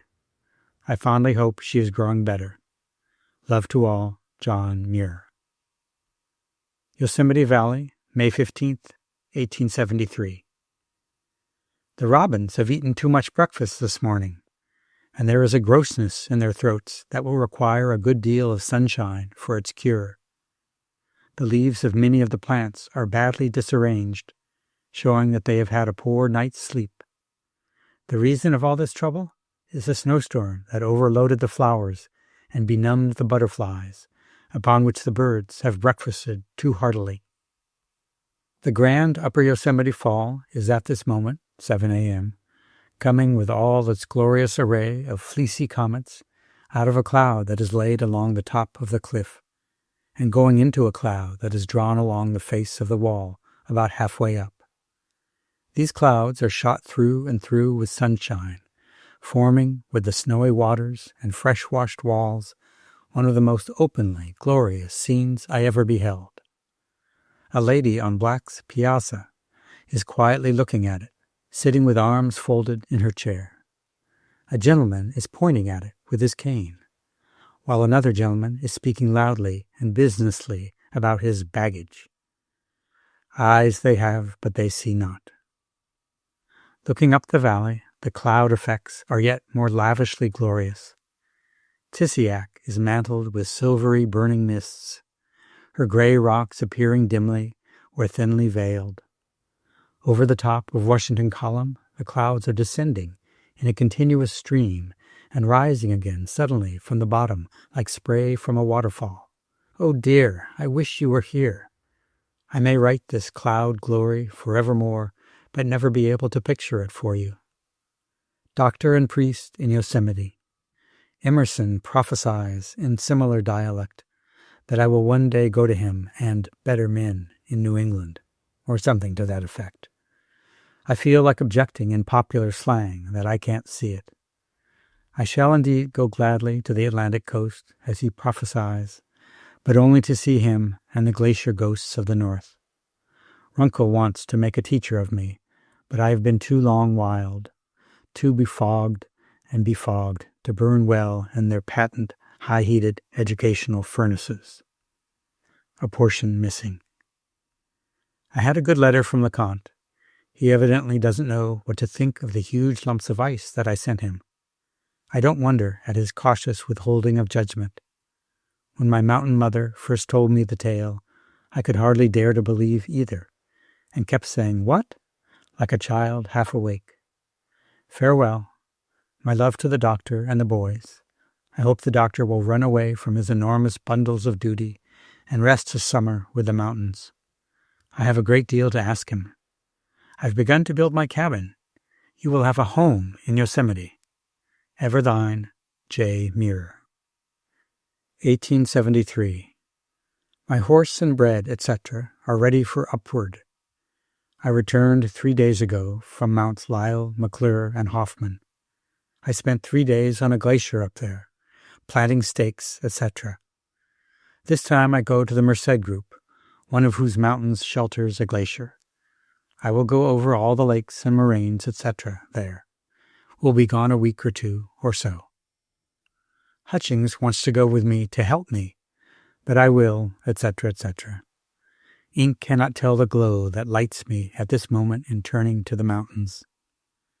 I feel strong to leap Yosemite walls that abound. Hotels and human impurity will be far below. I will fuse in spirit skies. Farewell, or come meet in ghost between Red Mountain and Black, on the star-sparkled ice. Love to all thine, and to Moores and Stoddard. Yosemite Valley, June 7th, 1873. I came down last night from the Lyell Glacier, weary with walking in the snow, but I forgot my weariness and the pain of my sun-blistered face in the news of your coming. I would like you to bring me a pair or two of green spectacles to save my eyes, as I have some weeks of hard work and exposure among the glaciers this fall. They are sore with my last journey. All of the upper mountains are yet deeply snow-clad, and the view from the top of Lyell was infinitely glorious. Thanking God for thee, I say a short farewell. Kellogg has not yet appeared, nor any of the other friends you speak of. Yosemite, September 17th, 1873. I am again at the bottom meadow of Yosemite, after a most intensely interesting bath among the outer mountains. I have been exploring the upper tributaries of the Cascade and Tamarack streams, and in particular all of the basin of the Yosemite Creek. The present basin of every stream which enters the valley on the north side was formerly filled with ice, which also flowed into the valley, although the ancient ice basins did not always correspond with the present water basins, because glaciers can flow uphill. The whole of the north wall of the valley was covered with an unbroken flow of ice, with perhaps the single exception of the crest of Eagle Cliff. I know the book of glaciers gradually dims as we go lower on the range, yet I fully believe that future investigation will show that, in the earlier ages of Sierra Nevada ice, vast glaciers flowed to the foot of the range east of Yosemite, and also north and south, at an elevation of 9,000 feet. The glacier basins are almost unchanged, and I believe that ice was the agent by which all of the present rocks received their special forms. More of this some other day. Would that I could have you here or in any wild place where I can think and speak. Would you not be thoroughly iced? You would not find in me one unglacial thought. Come, and I will tell you how El Capitan and Tissiac were fashioned. I will most likely live at Black's Hotel this winter, in charge of the premises, and before next spring I will have an independent cabin built, with a special car corner where you and the doctor can come and stay all summer. Also, I will have a tent, so that we can camp and receive night blessings when we choose, and then I will have horses enough so that we can go to the upper temples also. I wish you could see Lake Tenaya. It is one of the most perfectly and richly spiritual places in the mountains, and I would like to preempt there. Somehow I should feel like leaving home and going to Hetch Hetchy. Besides, there is room there for many other claims, and it soon will fill with coarse homesteads. But as the winter is so severe at Lake Tenaya, very few will care to live there. Hetch Hetchy is about 4,000 feet above sea, while Lake Tenaya is 8. I have been living in these mountains and so haunting, soaring, floating away, that it seems strange to cast any kind of an anchor. All is so equal in glory, so ocean-like, that to choose one place above another is like drawing dividing lines in the sky. I think I answered your last with respect to remaining here in the winter. I can do much of this ice work in the quiet, and the whole subject is purely physical, so that I can get but little from books. All depends upon the goodness of one's eyes. No scientific book in the world can tell me how this Yosemite granite is put together, or how it has been taken down. Patient observation and constant brooding above the rocks, lying upon them for years, as the ice did, is the way to arrive at the truths which are graven so lavishly upon them. Would that I knew what good prayers I could say, or good deeds I could do, so that ravens would bring me bread and venison for the next 2 years. Then would I get some tough gray clothes the color of granite, so no one could see or find me. Words missing. Would I reproduce the ancient ice rivers and words missing, and dwell with them. I go again to my lessons tomorrow morning. Some snow fell, and by I must tell you about it. If poor, good Melancholia Cowper had been here yesterday morning, here is just what he would have sung. The rocks have been just washed in a shower which winds in their faces conveyed. The plentiful cloudlets bemuffled their brows, or lay on their beautiful heads. But cold sighed the winds in the fir trees above, and down on the pine trees below. For the rain that came laving and washing in love was followed, alas, by a snow. Which, being unmetaphored and prosed into sense, means that yesterday morning a strong southeast wind, cooled among the highest snows of the Sierra, drove back the warm northwest winds from the hot San Joaquin plains and burning foothill woods, and piled up a jagged cloud addition to our valley walls. Soon those white clouds began to darken and to reach out long, filmy edges, which, uniting over the valley, made a close, dark ceiling. Then came rain, unsteady at first, now a heavy gush, then a sprinkling halt, as if the clouds, so long out of practice, had forgotten something. But after half an hour of experimental pouring and sprinkling, there came an earnest, steady, well-controlled rain. On the mountain, the rain soon turned to snow, and some half-melted flakes reached the bottom of the valley. This morning Star King and Tissiac and all the upper valley are white. 1873. Beginning of letter missing. I had a grand ramble in the deep snow outside the valley, and discovered one beautiful truth concerning snow structure, and 3 concerning the forms of forest trees. These earthquakes have made me immensely rich. I had long been aware of the life and gentle tenderness of the rocks, and instead of walking upon them as unfeeling surfaces, began to regard them as a transparent sky. Now they have spoken with audible voice and pulsed with common motion. This very instant, just as my pen reached "and" on the third line above, my cabin creaked with a sharp shock, and the oil waved in my lamp. We had several shocks last night. I would like to go somewhere on the West South American coast to study earthquakes. I think I could invent some experimental apparatus whereby their complicated phenomena could be separated and read. But I have some years of ice on hand. 'Tis most ennobling to find and feel that we are constructed with reference to these noble storms, so as to draw unspeakable enjoyment from them.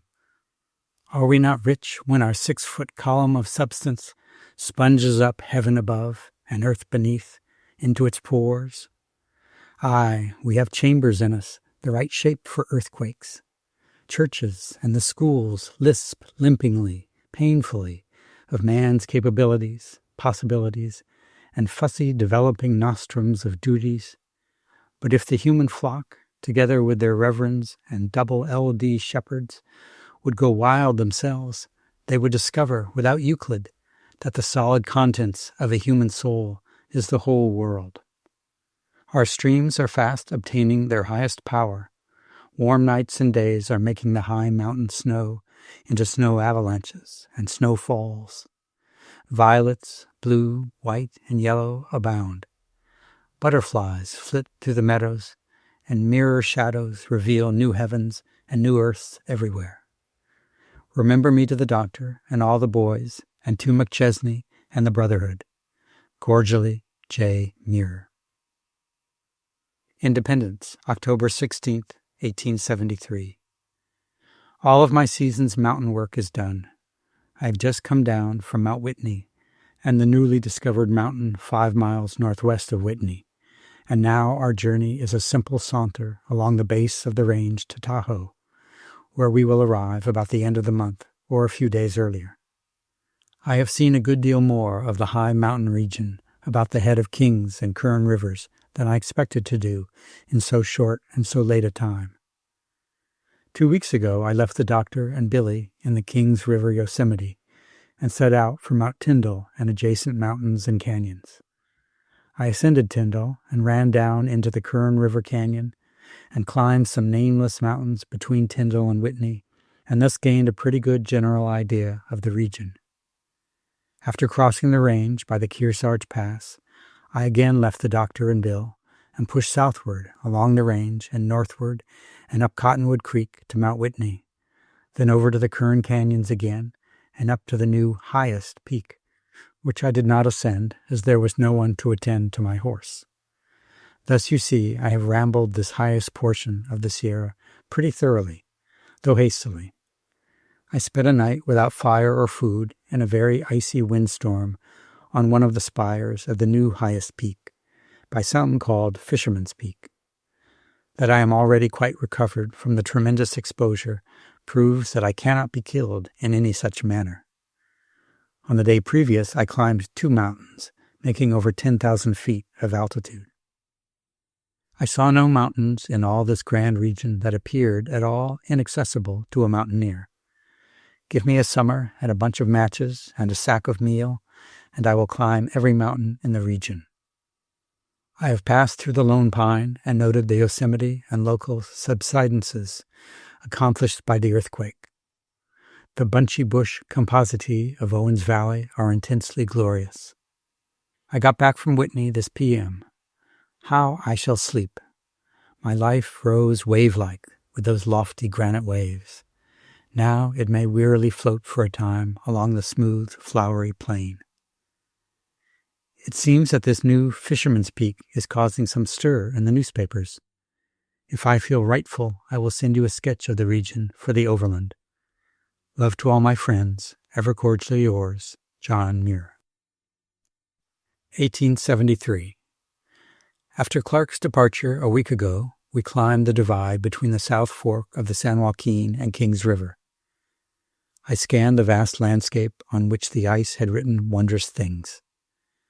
After a short scientific feast, I decided to attempt entering the valley of the west branch of the North Fork, which we did, following the bottom of the valley for about 10 miles. Then we were compelled to ascend the west side of the canyon into the forest. About 6 miles farther down, we made out to re-enter the canyon, where there is a Yosemite Valley, and by hard efforts succeeded in getting out on the opposite side and reaching the divide between the East Fork and the Middle Fork. We then followed the top of the divide nearly to the confluence of the East Fork with a trunk and crossed the main river yesterday, and are now in the pines again, over all the wildest and most impracticable portions of our journey. In descending the divide of the main Kings River, we made a descent of near 7,000 feet down, clear down with a vengeance, to the hot, pineless foothills. We rose again, and it was a most grateful resurrection. Last night I watched the writing of the spiry pines on the sky, gray with stars, and if you had been there, I would have said, "Look," etc.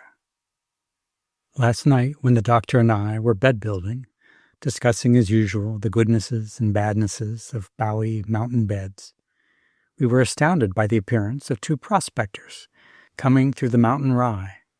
By them I send this note. Today we will reach some of the sequoias near Thomas's Mill, vide map of Geological Survey, and in 2 or 3 more days will be in the canyon of the South Fork of Kings River. If the weather appears tranquil when we reach the summit of the range, I may set out among the glaciers for a few days, but if otherwise, I shall push hastily for the Owens River Plains, and thence up to Tahoe, etc. I am working hard and shall not feel easy until I am on the other side, beyond the reach of early snowstorms. Not that I fear snowstorms for myself, but the poor animals would die or suffer. The doctor's duster and fly-net are safe, and therefore Billy, is in good spirits, apt to teach drawing in and out of season. Remember me to the doctor and the boys and Morris and Keith, etc. Ever yours truly, John Muir.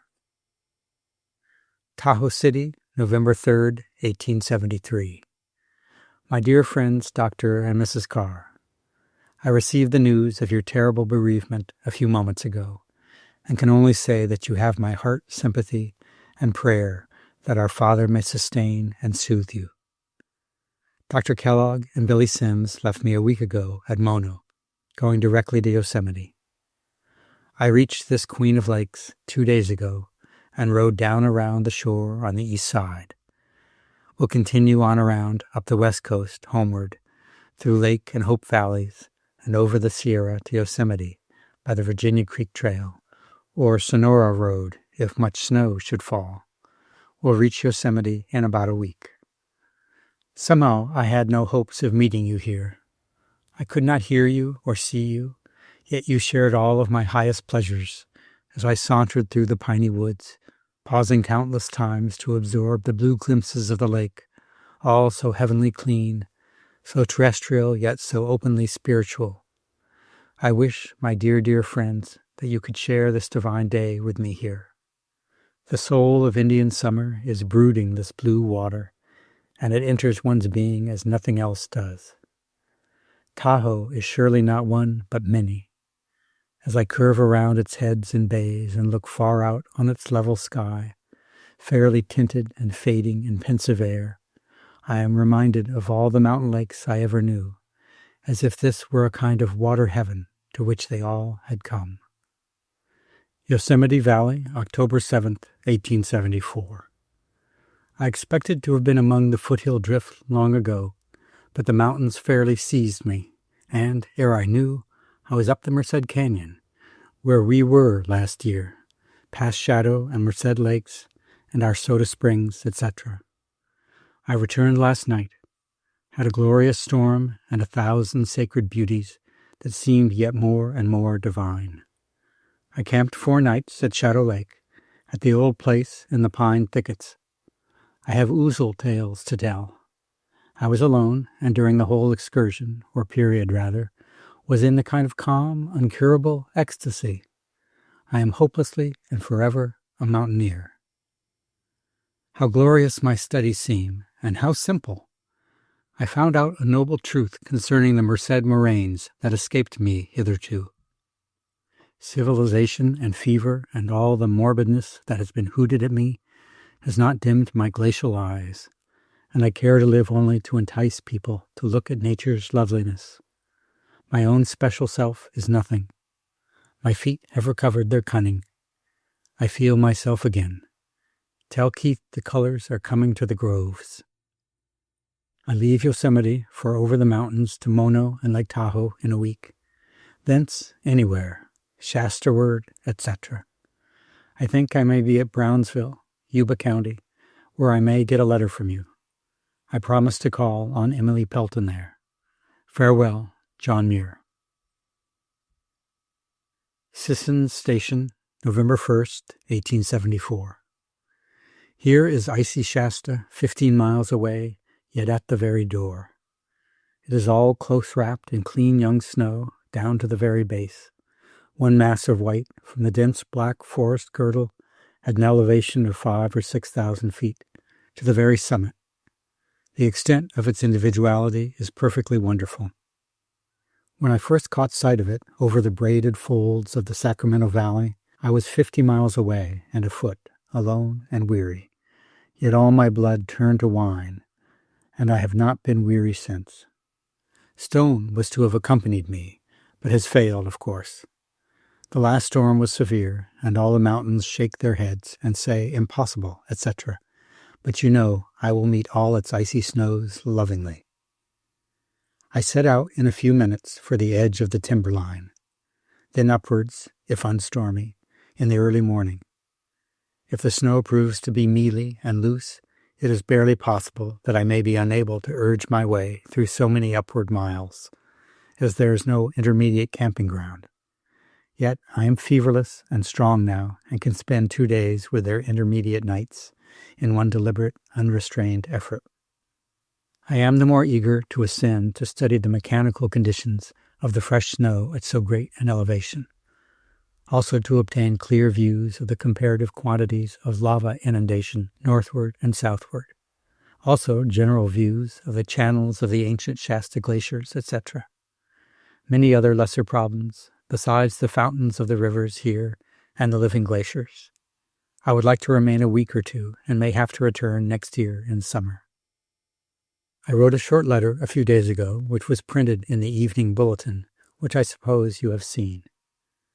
I wonder how you all are faring in your wilderness, educational, departmental, institutional, etc. Write me a line here in care of Sisson. I think it will reach me on my return from icy Shasta. Farewell, ever cordially yours, John Muir. Love to all, Keith and the boys and McChesney, etc. Don't forward any letters from the Oakland office. I want only mountains until my return to civilization. Sissons Station, December 9th, 1874. Coming in for a sleep and rest, I was glad to receive your card. I seem to be more than married to icy Shasta. One yellow, mellow morning 6 days ago, when Shasta snows were looming and blooming, I slept outside the barroom door to gaze, and was instantly drawn up over the meadows, over the forests, to the main Shasta Glacier in one rushing cometic whiz. Then, swooping to Shasta Valley, whirled off around the base like a satellite of the grand icy sun. I have just completed my first revolution. Length of orbit, 100 miles. Time, 1 Shasta day. For 2 days and a half, I had nothing in the way of food, yet suffered nothing and was finely nerved for the most delicate work of mountaineering, both among crevasses and lava cliffs. Now I am sleeping and eating. I found some geological facts that are perfectly glorious, and botanical ones too. I wish I could make the public be kind to Keith and his paint. And so you contemplate vines and oranges among the warm California angels. I wish you would all go a-granging among oranges and bananas and all such blazing red-hot fruits, for you are a species of Hindu sunfruit yourself. For me, I like better the huckleberries of cool glacial bogs, and acid currants, and benevolent, rosy, beaming apples, and common Indian summer pumpkins. I wish you could see the holy morning's alpenglow of Shasta. Farewell, I'll be down into gray Oakland sometime. I am glad you are so essentially independent of those commonplace plotters that have so marred your peace. Eat oranges and hear the larks and wait on the sun. Ever cordially, John Muir. Love to all. The letter you sent here is also received. Emily's I will get by and by. Love to Color, Keith. Sisson Station, December 21st, 1874. I have just returned from a 4th Shasta excursion and find yours of the 17th. I wish you could have been with me on Shasta's shoulder last evening in the sun glow. I was over on the headwaters of the McLeod, and what a head! Think of a spring giving rise to a river. I fairly quiver with joyous exultation when I think of it. The infinity of nature's glory in rock, cloud, and water. As soon as I beheld the McLeod upon its lower course, I knew that there must be something extraordinary in its alpine fountains, and I shouted, "Oh, where, my glorious river, do you come from?" Think of a spring 50 yards wide at the mouth, issuing from the base of a lava bluff with wild songs, not gloomily from a dark, cavey mouth, but from a world of ferns and mosses, gold and green. I broke my way through chaparral tangle in eager vigor, utterly unweariable. The dark blue stream sang solemnly with a deep voice, pooling and boulder dashing and eyeing in white flashing rapids, when suddenly I heard water notes I never had heard before. They came from that mysterious spring, and then the elk forest and the alpine glow and the sunset. Poor pen cannot tell it. The sun this morning is at work with its blessings as if it had never blessed before. He never wearies of revealing himself on Shasta. But in a few hours I leave this altar and all its...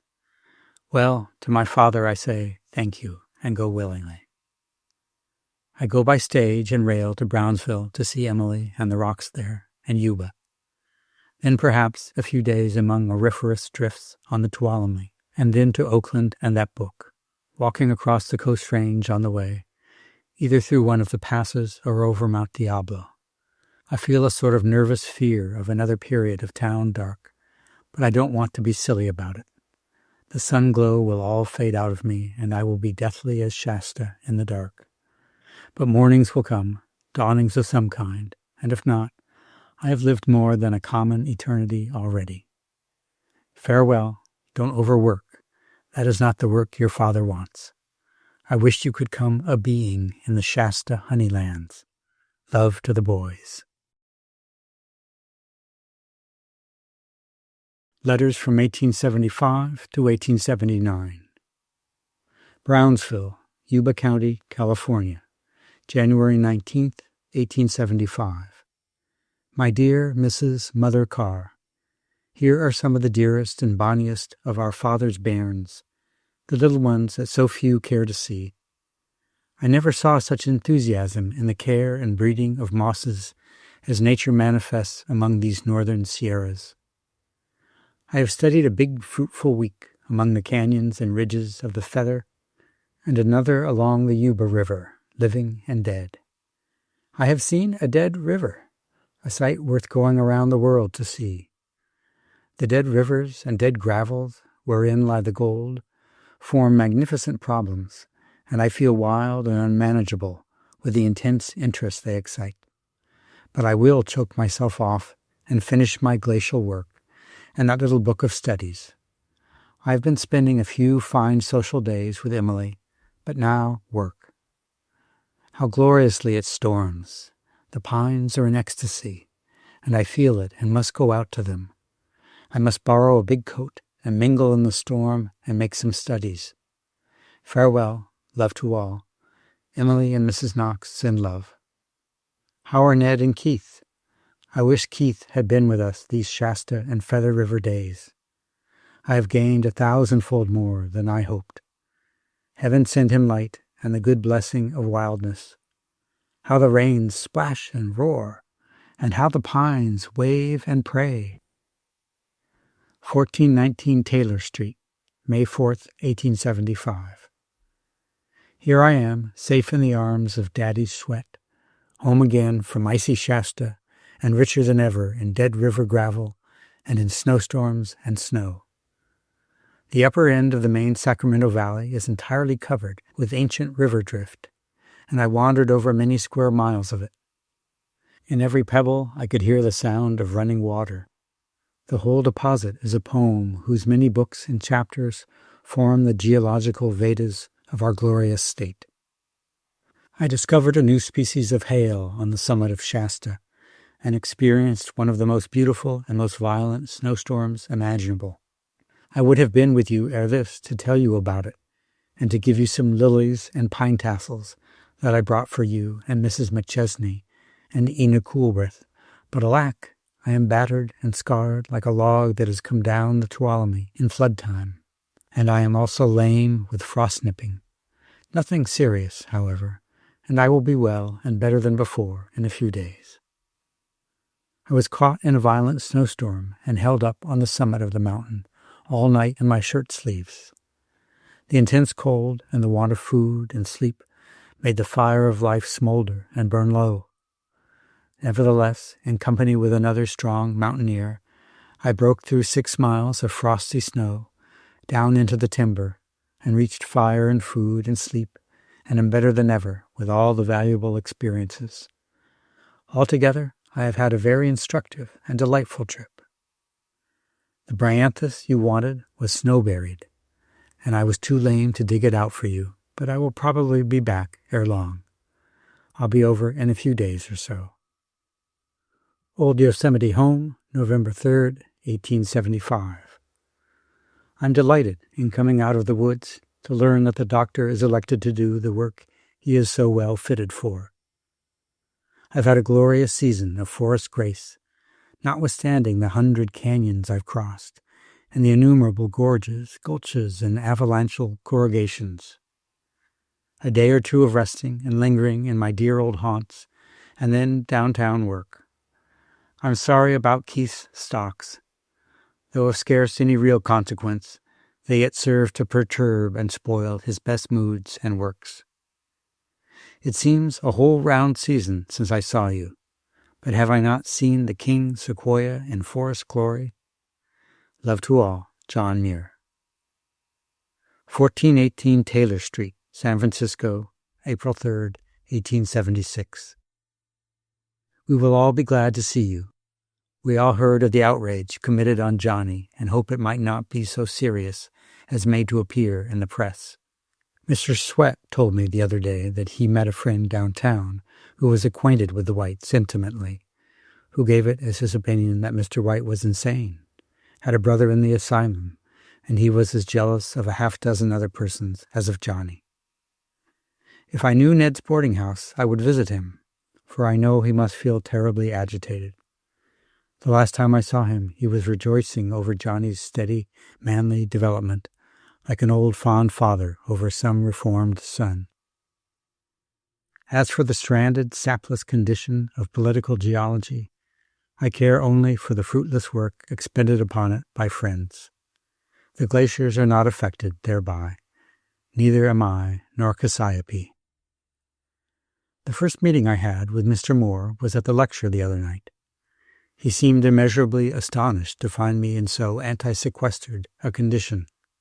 But in the meanwhile he is more changed than I, for he seems semi-crazy on literature, as Mrs. M. is wholly, doubly so, on paint.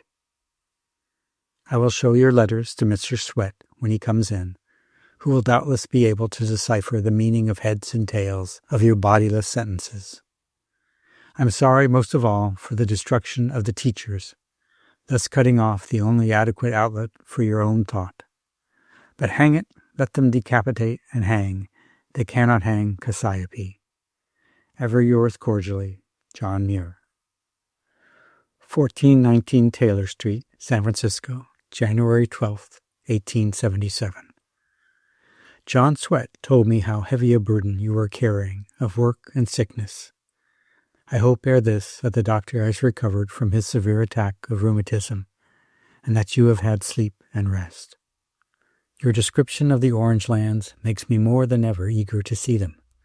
In particular, the phenomenon of a real lover of nature such as you mention, for one does feel so wholly alone in the midst of this metallic, money-clinking crowd. And so you are going to dwell down there, and how rosily you will write about it. Well, I hope you may realize it all. Independence and quiet life must be delightful indeed, after the battles and the burdens of these heavy years. In any case, it is a fine thing for old people who have worked and fought through all kinds of strenuous experiences to have thoughts and schemes so fresh and young as yours. We all hope to see you soon. Cordially yours, John Muir. July 23rd, 1877. I made only a short dash into the dear old highlands above Yosemite, but all was so full of everything I love. Every day seemed a measureless period. I never enjoyed the Tuolumne Cataracts so much. Coming out of the Sunland, the gray salt deserts of Utah, these wild ice waters sang themselves into my soul more enthusiastically than ever. And the forest breath was sweeter, and Cassiope fairer than in all my first fresh contacts. But I'm not going to tell here. I only write to say that next Saturday I will sail to Los Angeles and spend a few weeks in getting some general views of the adjacent region, then work northward and begin a careful study of the redwoods. I will at least have time this season for the lower portion of the belt, that is, for all south of here. If you have any messages, you have time to write me. I sail at 10 a.m., or if not, you may direct to Los Angeles. I hope to see Conger, and also the spot you have selected for home. I wish you could be there, in your grown, fruitful groves, all rooted and grounded in the fine garden nook that I know you will make. It must be a great consolation, in the midst of the fires you are compassed with, to look forward to a tranquil seclusion in the south, of which you are so fond. John says he may not move to Berkeley, and if not, I may be here this winter, though I still feel some tendency towards another winter in some mountain ice. It is long indeed since I had anything like a quiet talk with you. You have been going like an avalanche for many a year, and I sometimes fear you will not be able to settle into rest, even in the orange groves. I'm glad to know that the doctor is so well. You must be pained by the shameful attacks made upon your tried friend Lagrange. Farewell. Ever cordially yours, John Muir. Los Angeles, California, August 12th, 1877. Pico House. I've seen your sunny Pasadena and the patch called yours. Everything about here pleases me, and I felt sorely tempted to take Dr. Conger's advice and invest in an orange patch myself. I feel sure you will be happy here with the doctor and Allie among so rich a luxuriance of sunny vegetation. How you will dig and dibble in that mellow loam. I cannot think of you standing erect for a single moment, unless it be in looking away out into the dreamy west. I made a fine, shaggy little 5 days excursion back in the heart of the San Gabriel Mountains, and then a week of real pleasure with Conger, resurrecting the past about Madison. He has a fine little farm, fine little family, and fine, cozy home. I felt at home with Conger, and at once took possession of his premises and all that in them is. We drove down through the settlements eastward and saw the best orange groves and vineyards, but the mountains I, as usual, met alone. Although so gray and silent and unpromising, they are full of wild gardens and ferneries and lilies, some specimens 10 feet high, with 20 lilies big enough for bonnets. The main results I will tell you some other time, should you ever have an hour's leisure. I go north today, by rail to Newhall, thence by stage to Soledad, and on to Monterey, where I will take to the woods and feel my way in free study to San Francisco. May reach the city about the middle of next month. Heard through your factor here that Miss Powell is worse and that you would not be down soon. I received your letter and postal, also the letters you thought I had lost, via one from Salt Lake, for which I sent, and one from Yosemite, which Black forwarded. With love to all, I am ever yours cordially, J.M. 1419 Taylor Street, San Francisco, September 3rd, 1877. I have just been over at Alameda with poor dear old Gibbons. You have seen him, and I need give no particulars. The only thing I'm afraid of, John, he said, looking up with his old child face, is that I shall never be able to climb the Oakland hills again. But he is so healthy and so well cared for, we will be strong and hope that he will. He spoke for an hour with characteristic unselfishness on the injustice done Dr. Kellogg in failing to recognize his long-continued devotion to science at the botanical love feast held here the other night. He threatens to write up the whole discreditable affair, and is very anxious to obtain from you a copy of that gray letter to Kellogg, which was not delivered. I had a glorious ramble in the Santa Cruz woods and have found out one very interesting and picturesque fact concerning the growth of this sequoia. I mean to devote many a long week to its study. What the upshot may be, I cannot guess, but you know I am never sent away empty. I made an excursion to the summit of Mount Hamilton in extraordinary style, accompanied by Allen, Norton, Brawley, and all the lady professors and their friends. A curious contrast to my ordinary still hunting. Spent a week at San Jose, enjoyed my visit with Allen very much. Lectured to the faculty on methods of study, without undergoing any very great scare. I believe I wrote you from Los Angeles about my Pasadena week. Have sent a couple of letters to the bulletin from there, not yet published. I have no inflexible plans as yet for the remaining months of the season, but Yosemite seems to place itself as a most persistent candidate for my winter. I shall soon be in flight to the Sierras or Oregon. I seem to give up hope of ever seeing you calm again.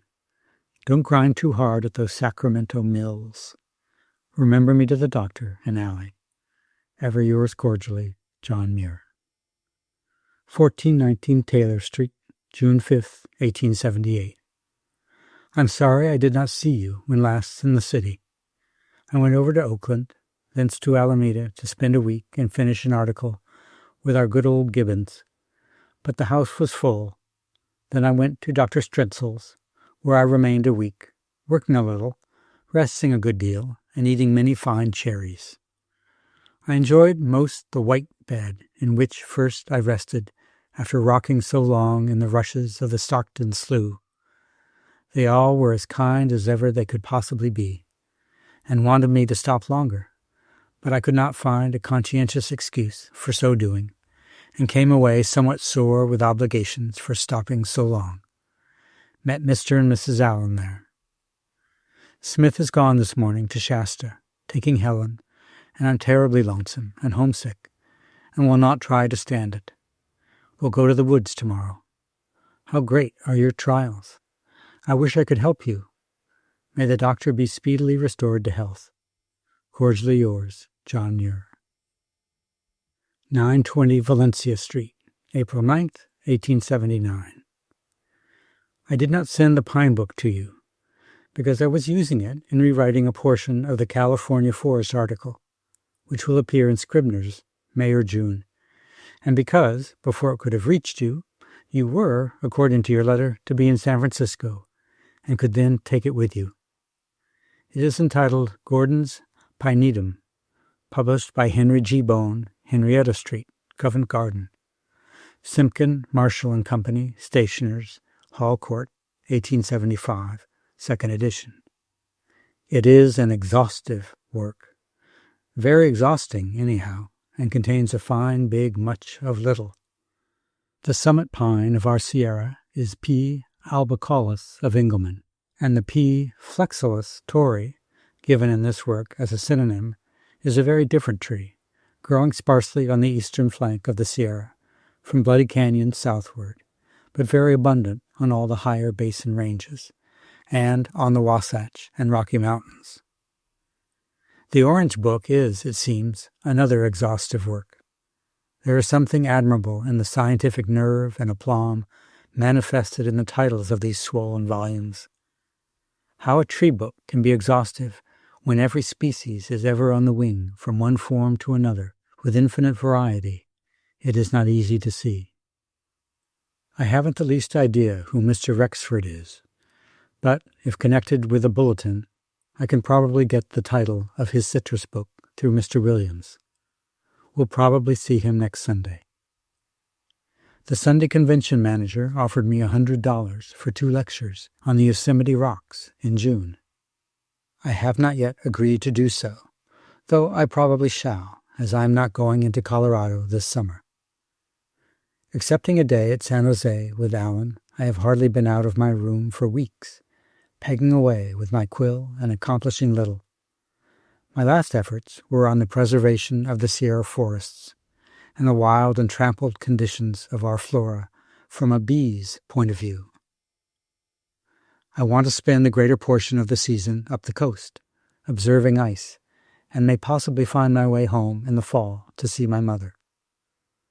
I wonder if you will really go quietly away south when your office term expires, and rest in the afternoon of your life among your kin and orange leaves, or, unable to get full absolution from official women's rights unrest, you will fight and squirm till sundown. I've seen nothing of you all these fighting years. I suppose nothing less than an exhaustive miniature of all the leafy creatures of the globe will satisfy your Pasadena aspirations. You know how little real sympathy I can give in such play garden schemes. Still, if so inappreciative and unavailable a man as I may be of use at all, let me know. Ever cordially yours, John Muir. San Francisco, June 19th, 1879. Goodbye. I am going home, going to my summer in the snow and ice and forests of the North Coast. We'll sail tomorrow at noon on the Dakota for Victoria and Olympia. We'll then push inland and along land. May visit Alaska. I hope you and the doctor may not suffer yourselves to be drawn away into the stream of politics again. You will be far happier on your land. I was at the valley. How beautiful it was. Fresh and full of cool crystal streams and blooms. Was not scared in my lectures after the first one. With kind regards to the doctor and the boys, farewell. John Muir.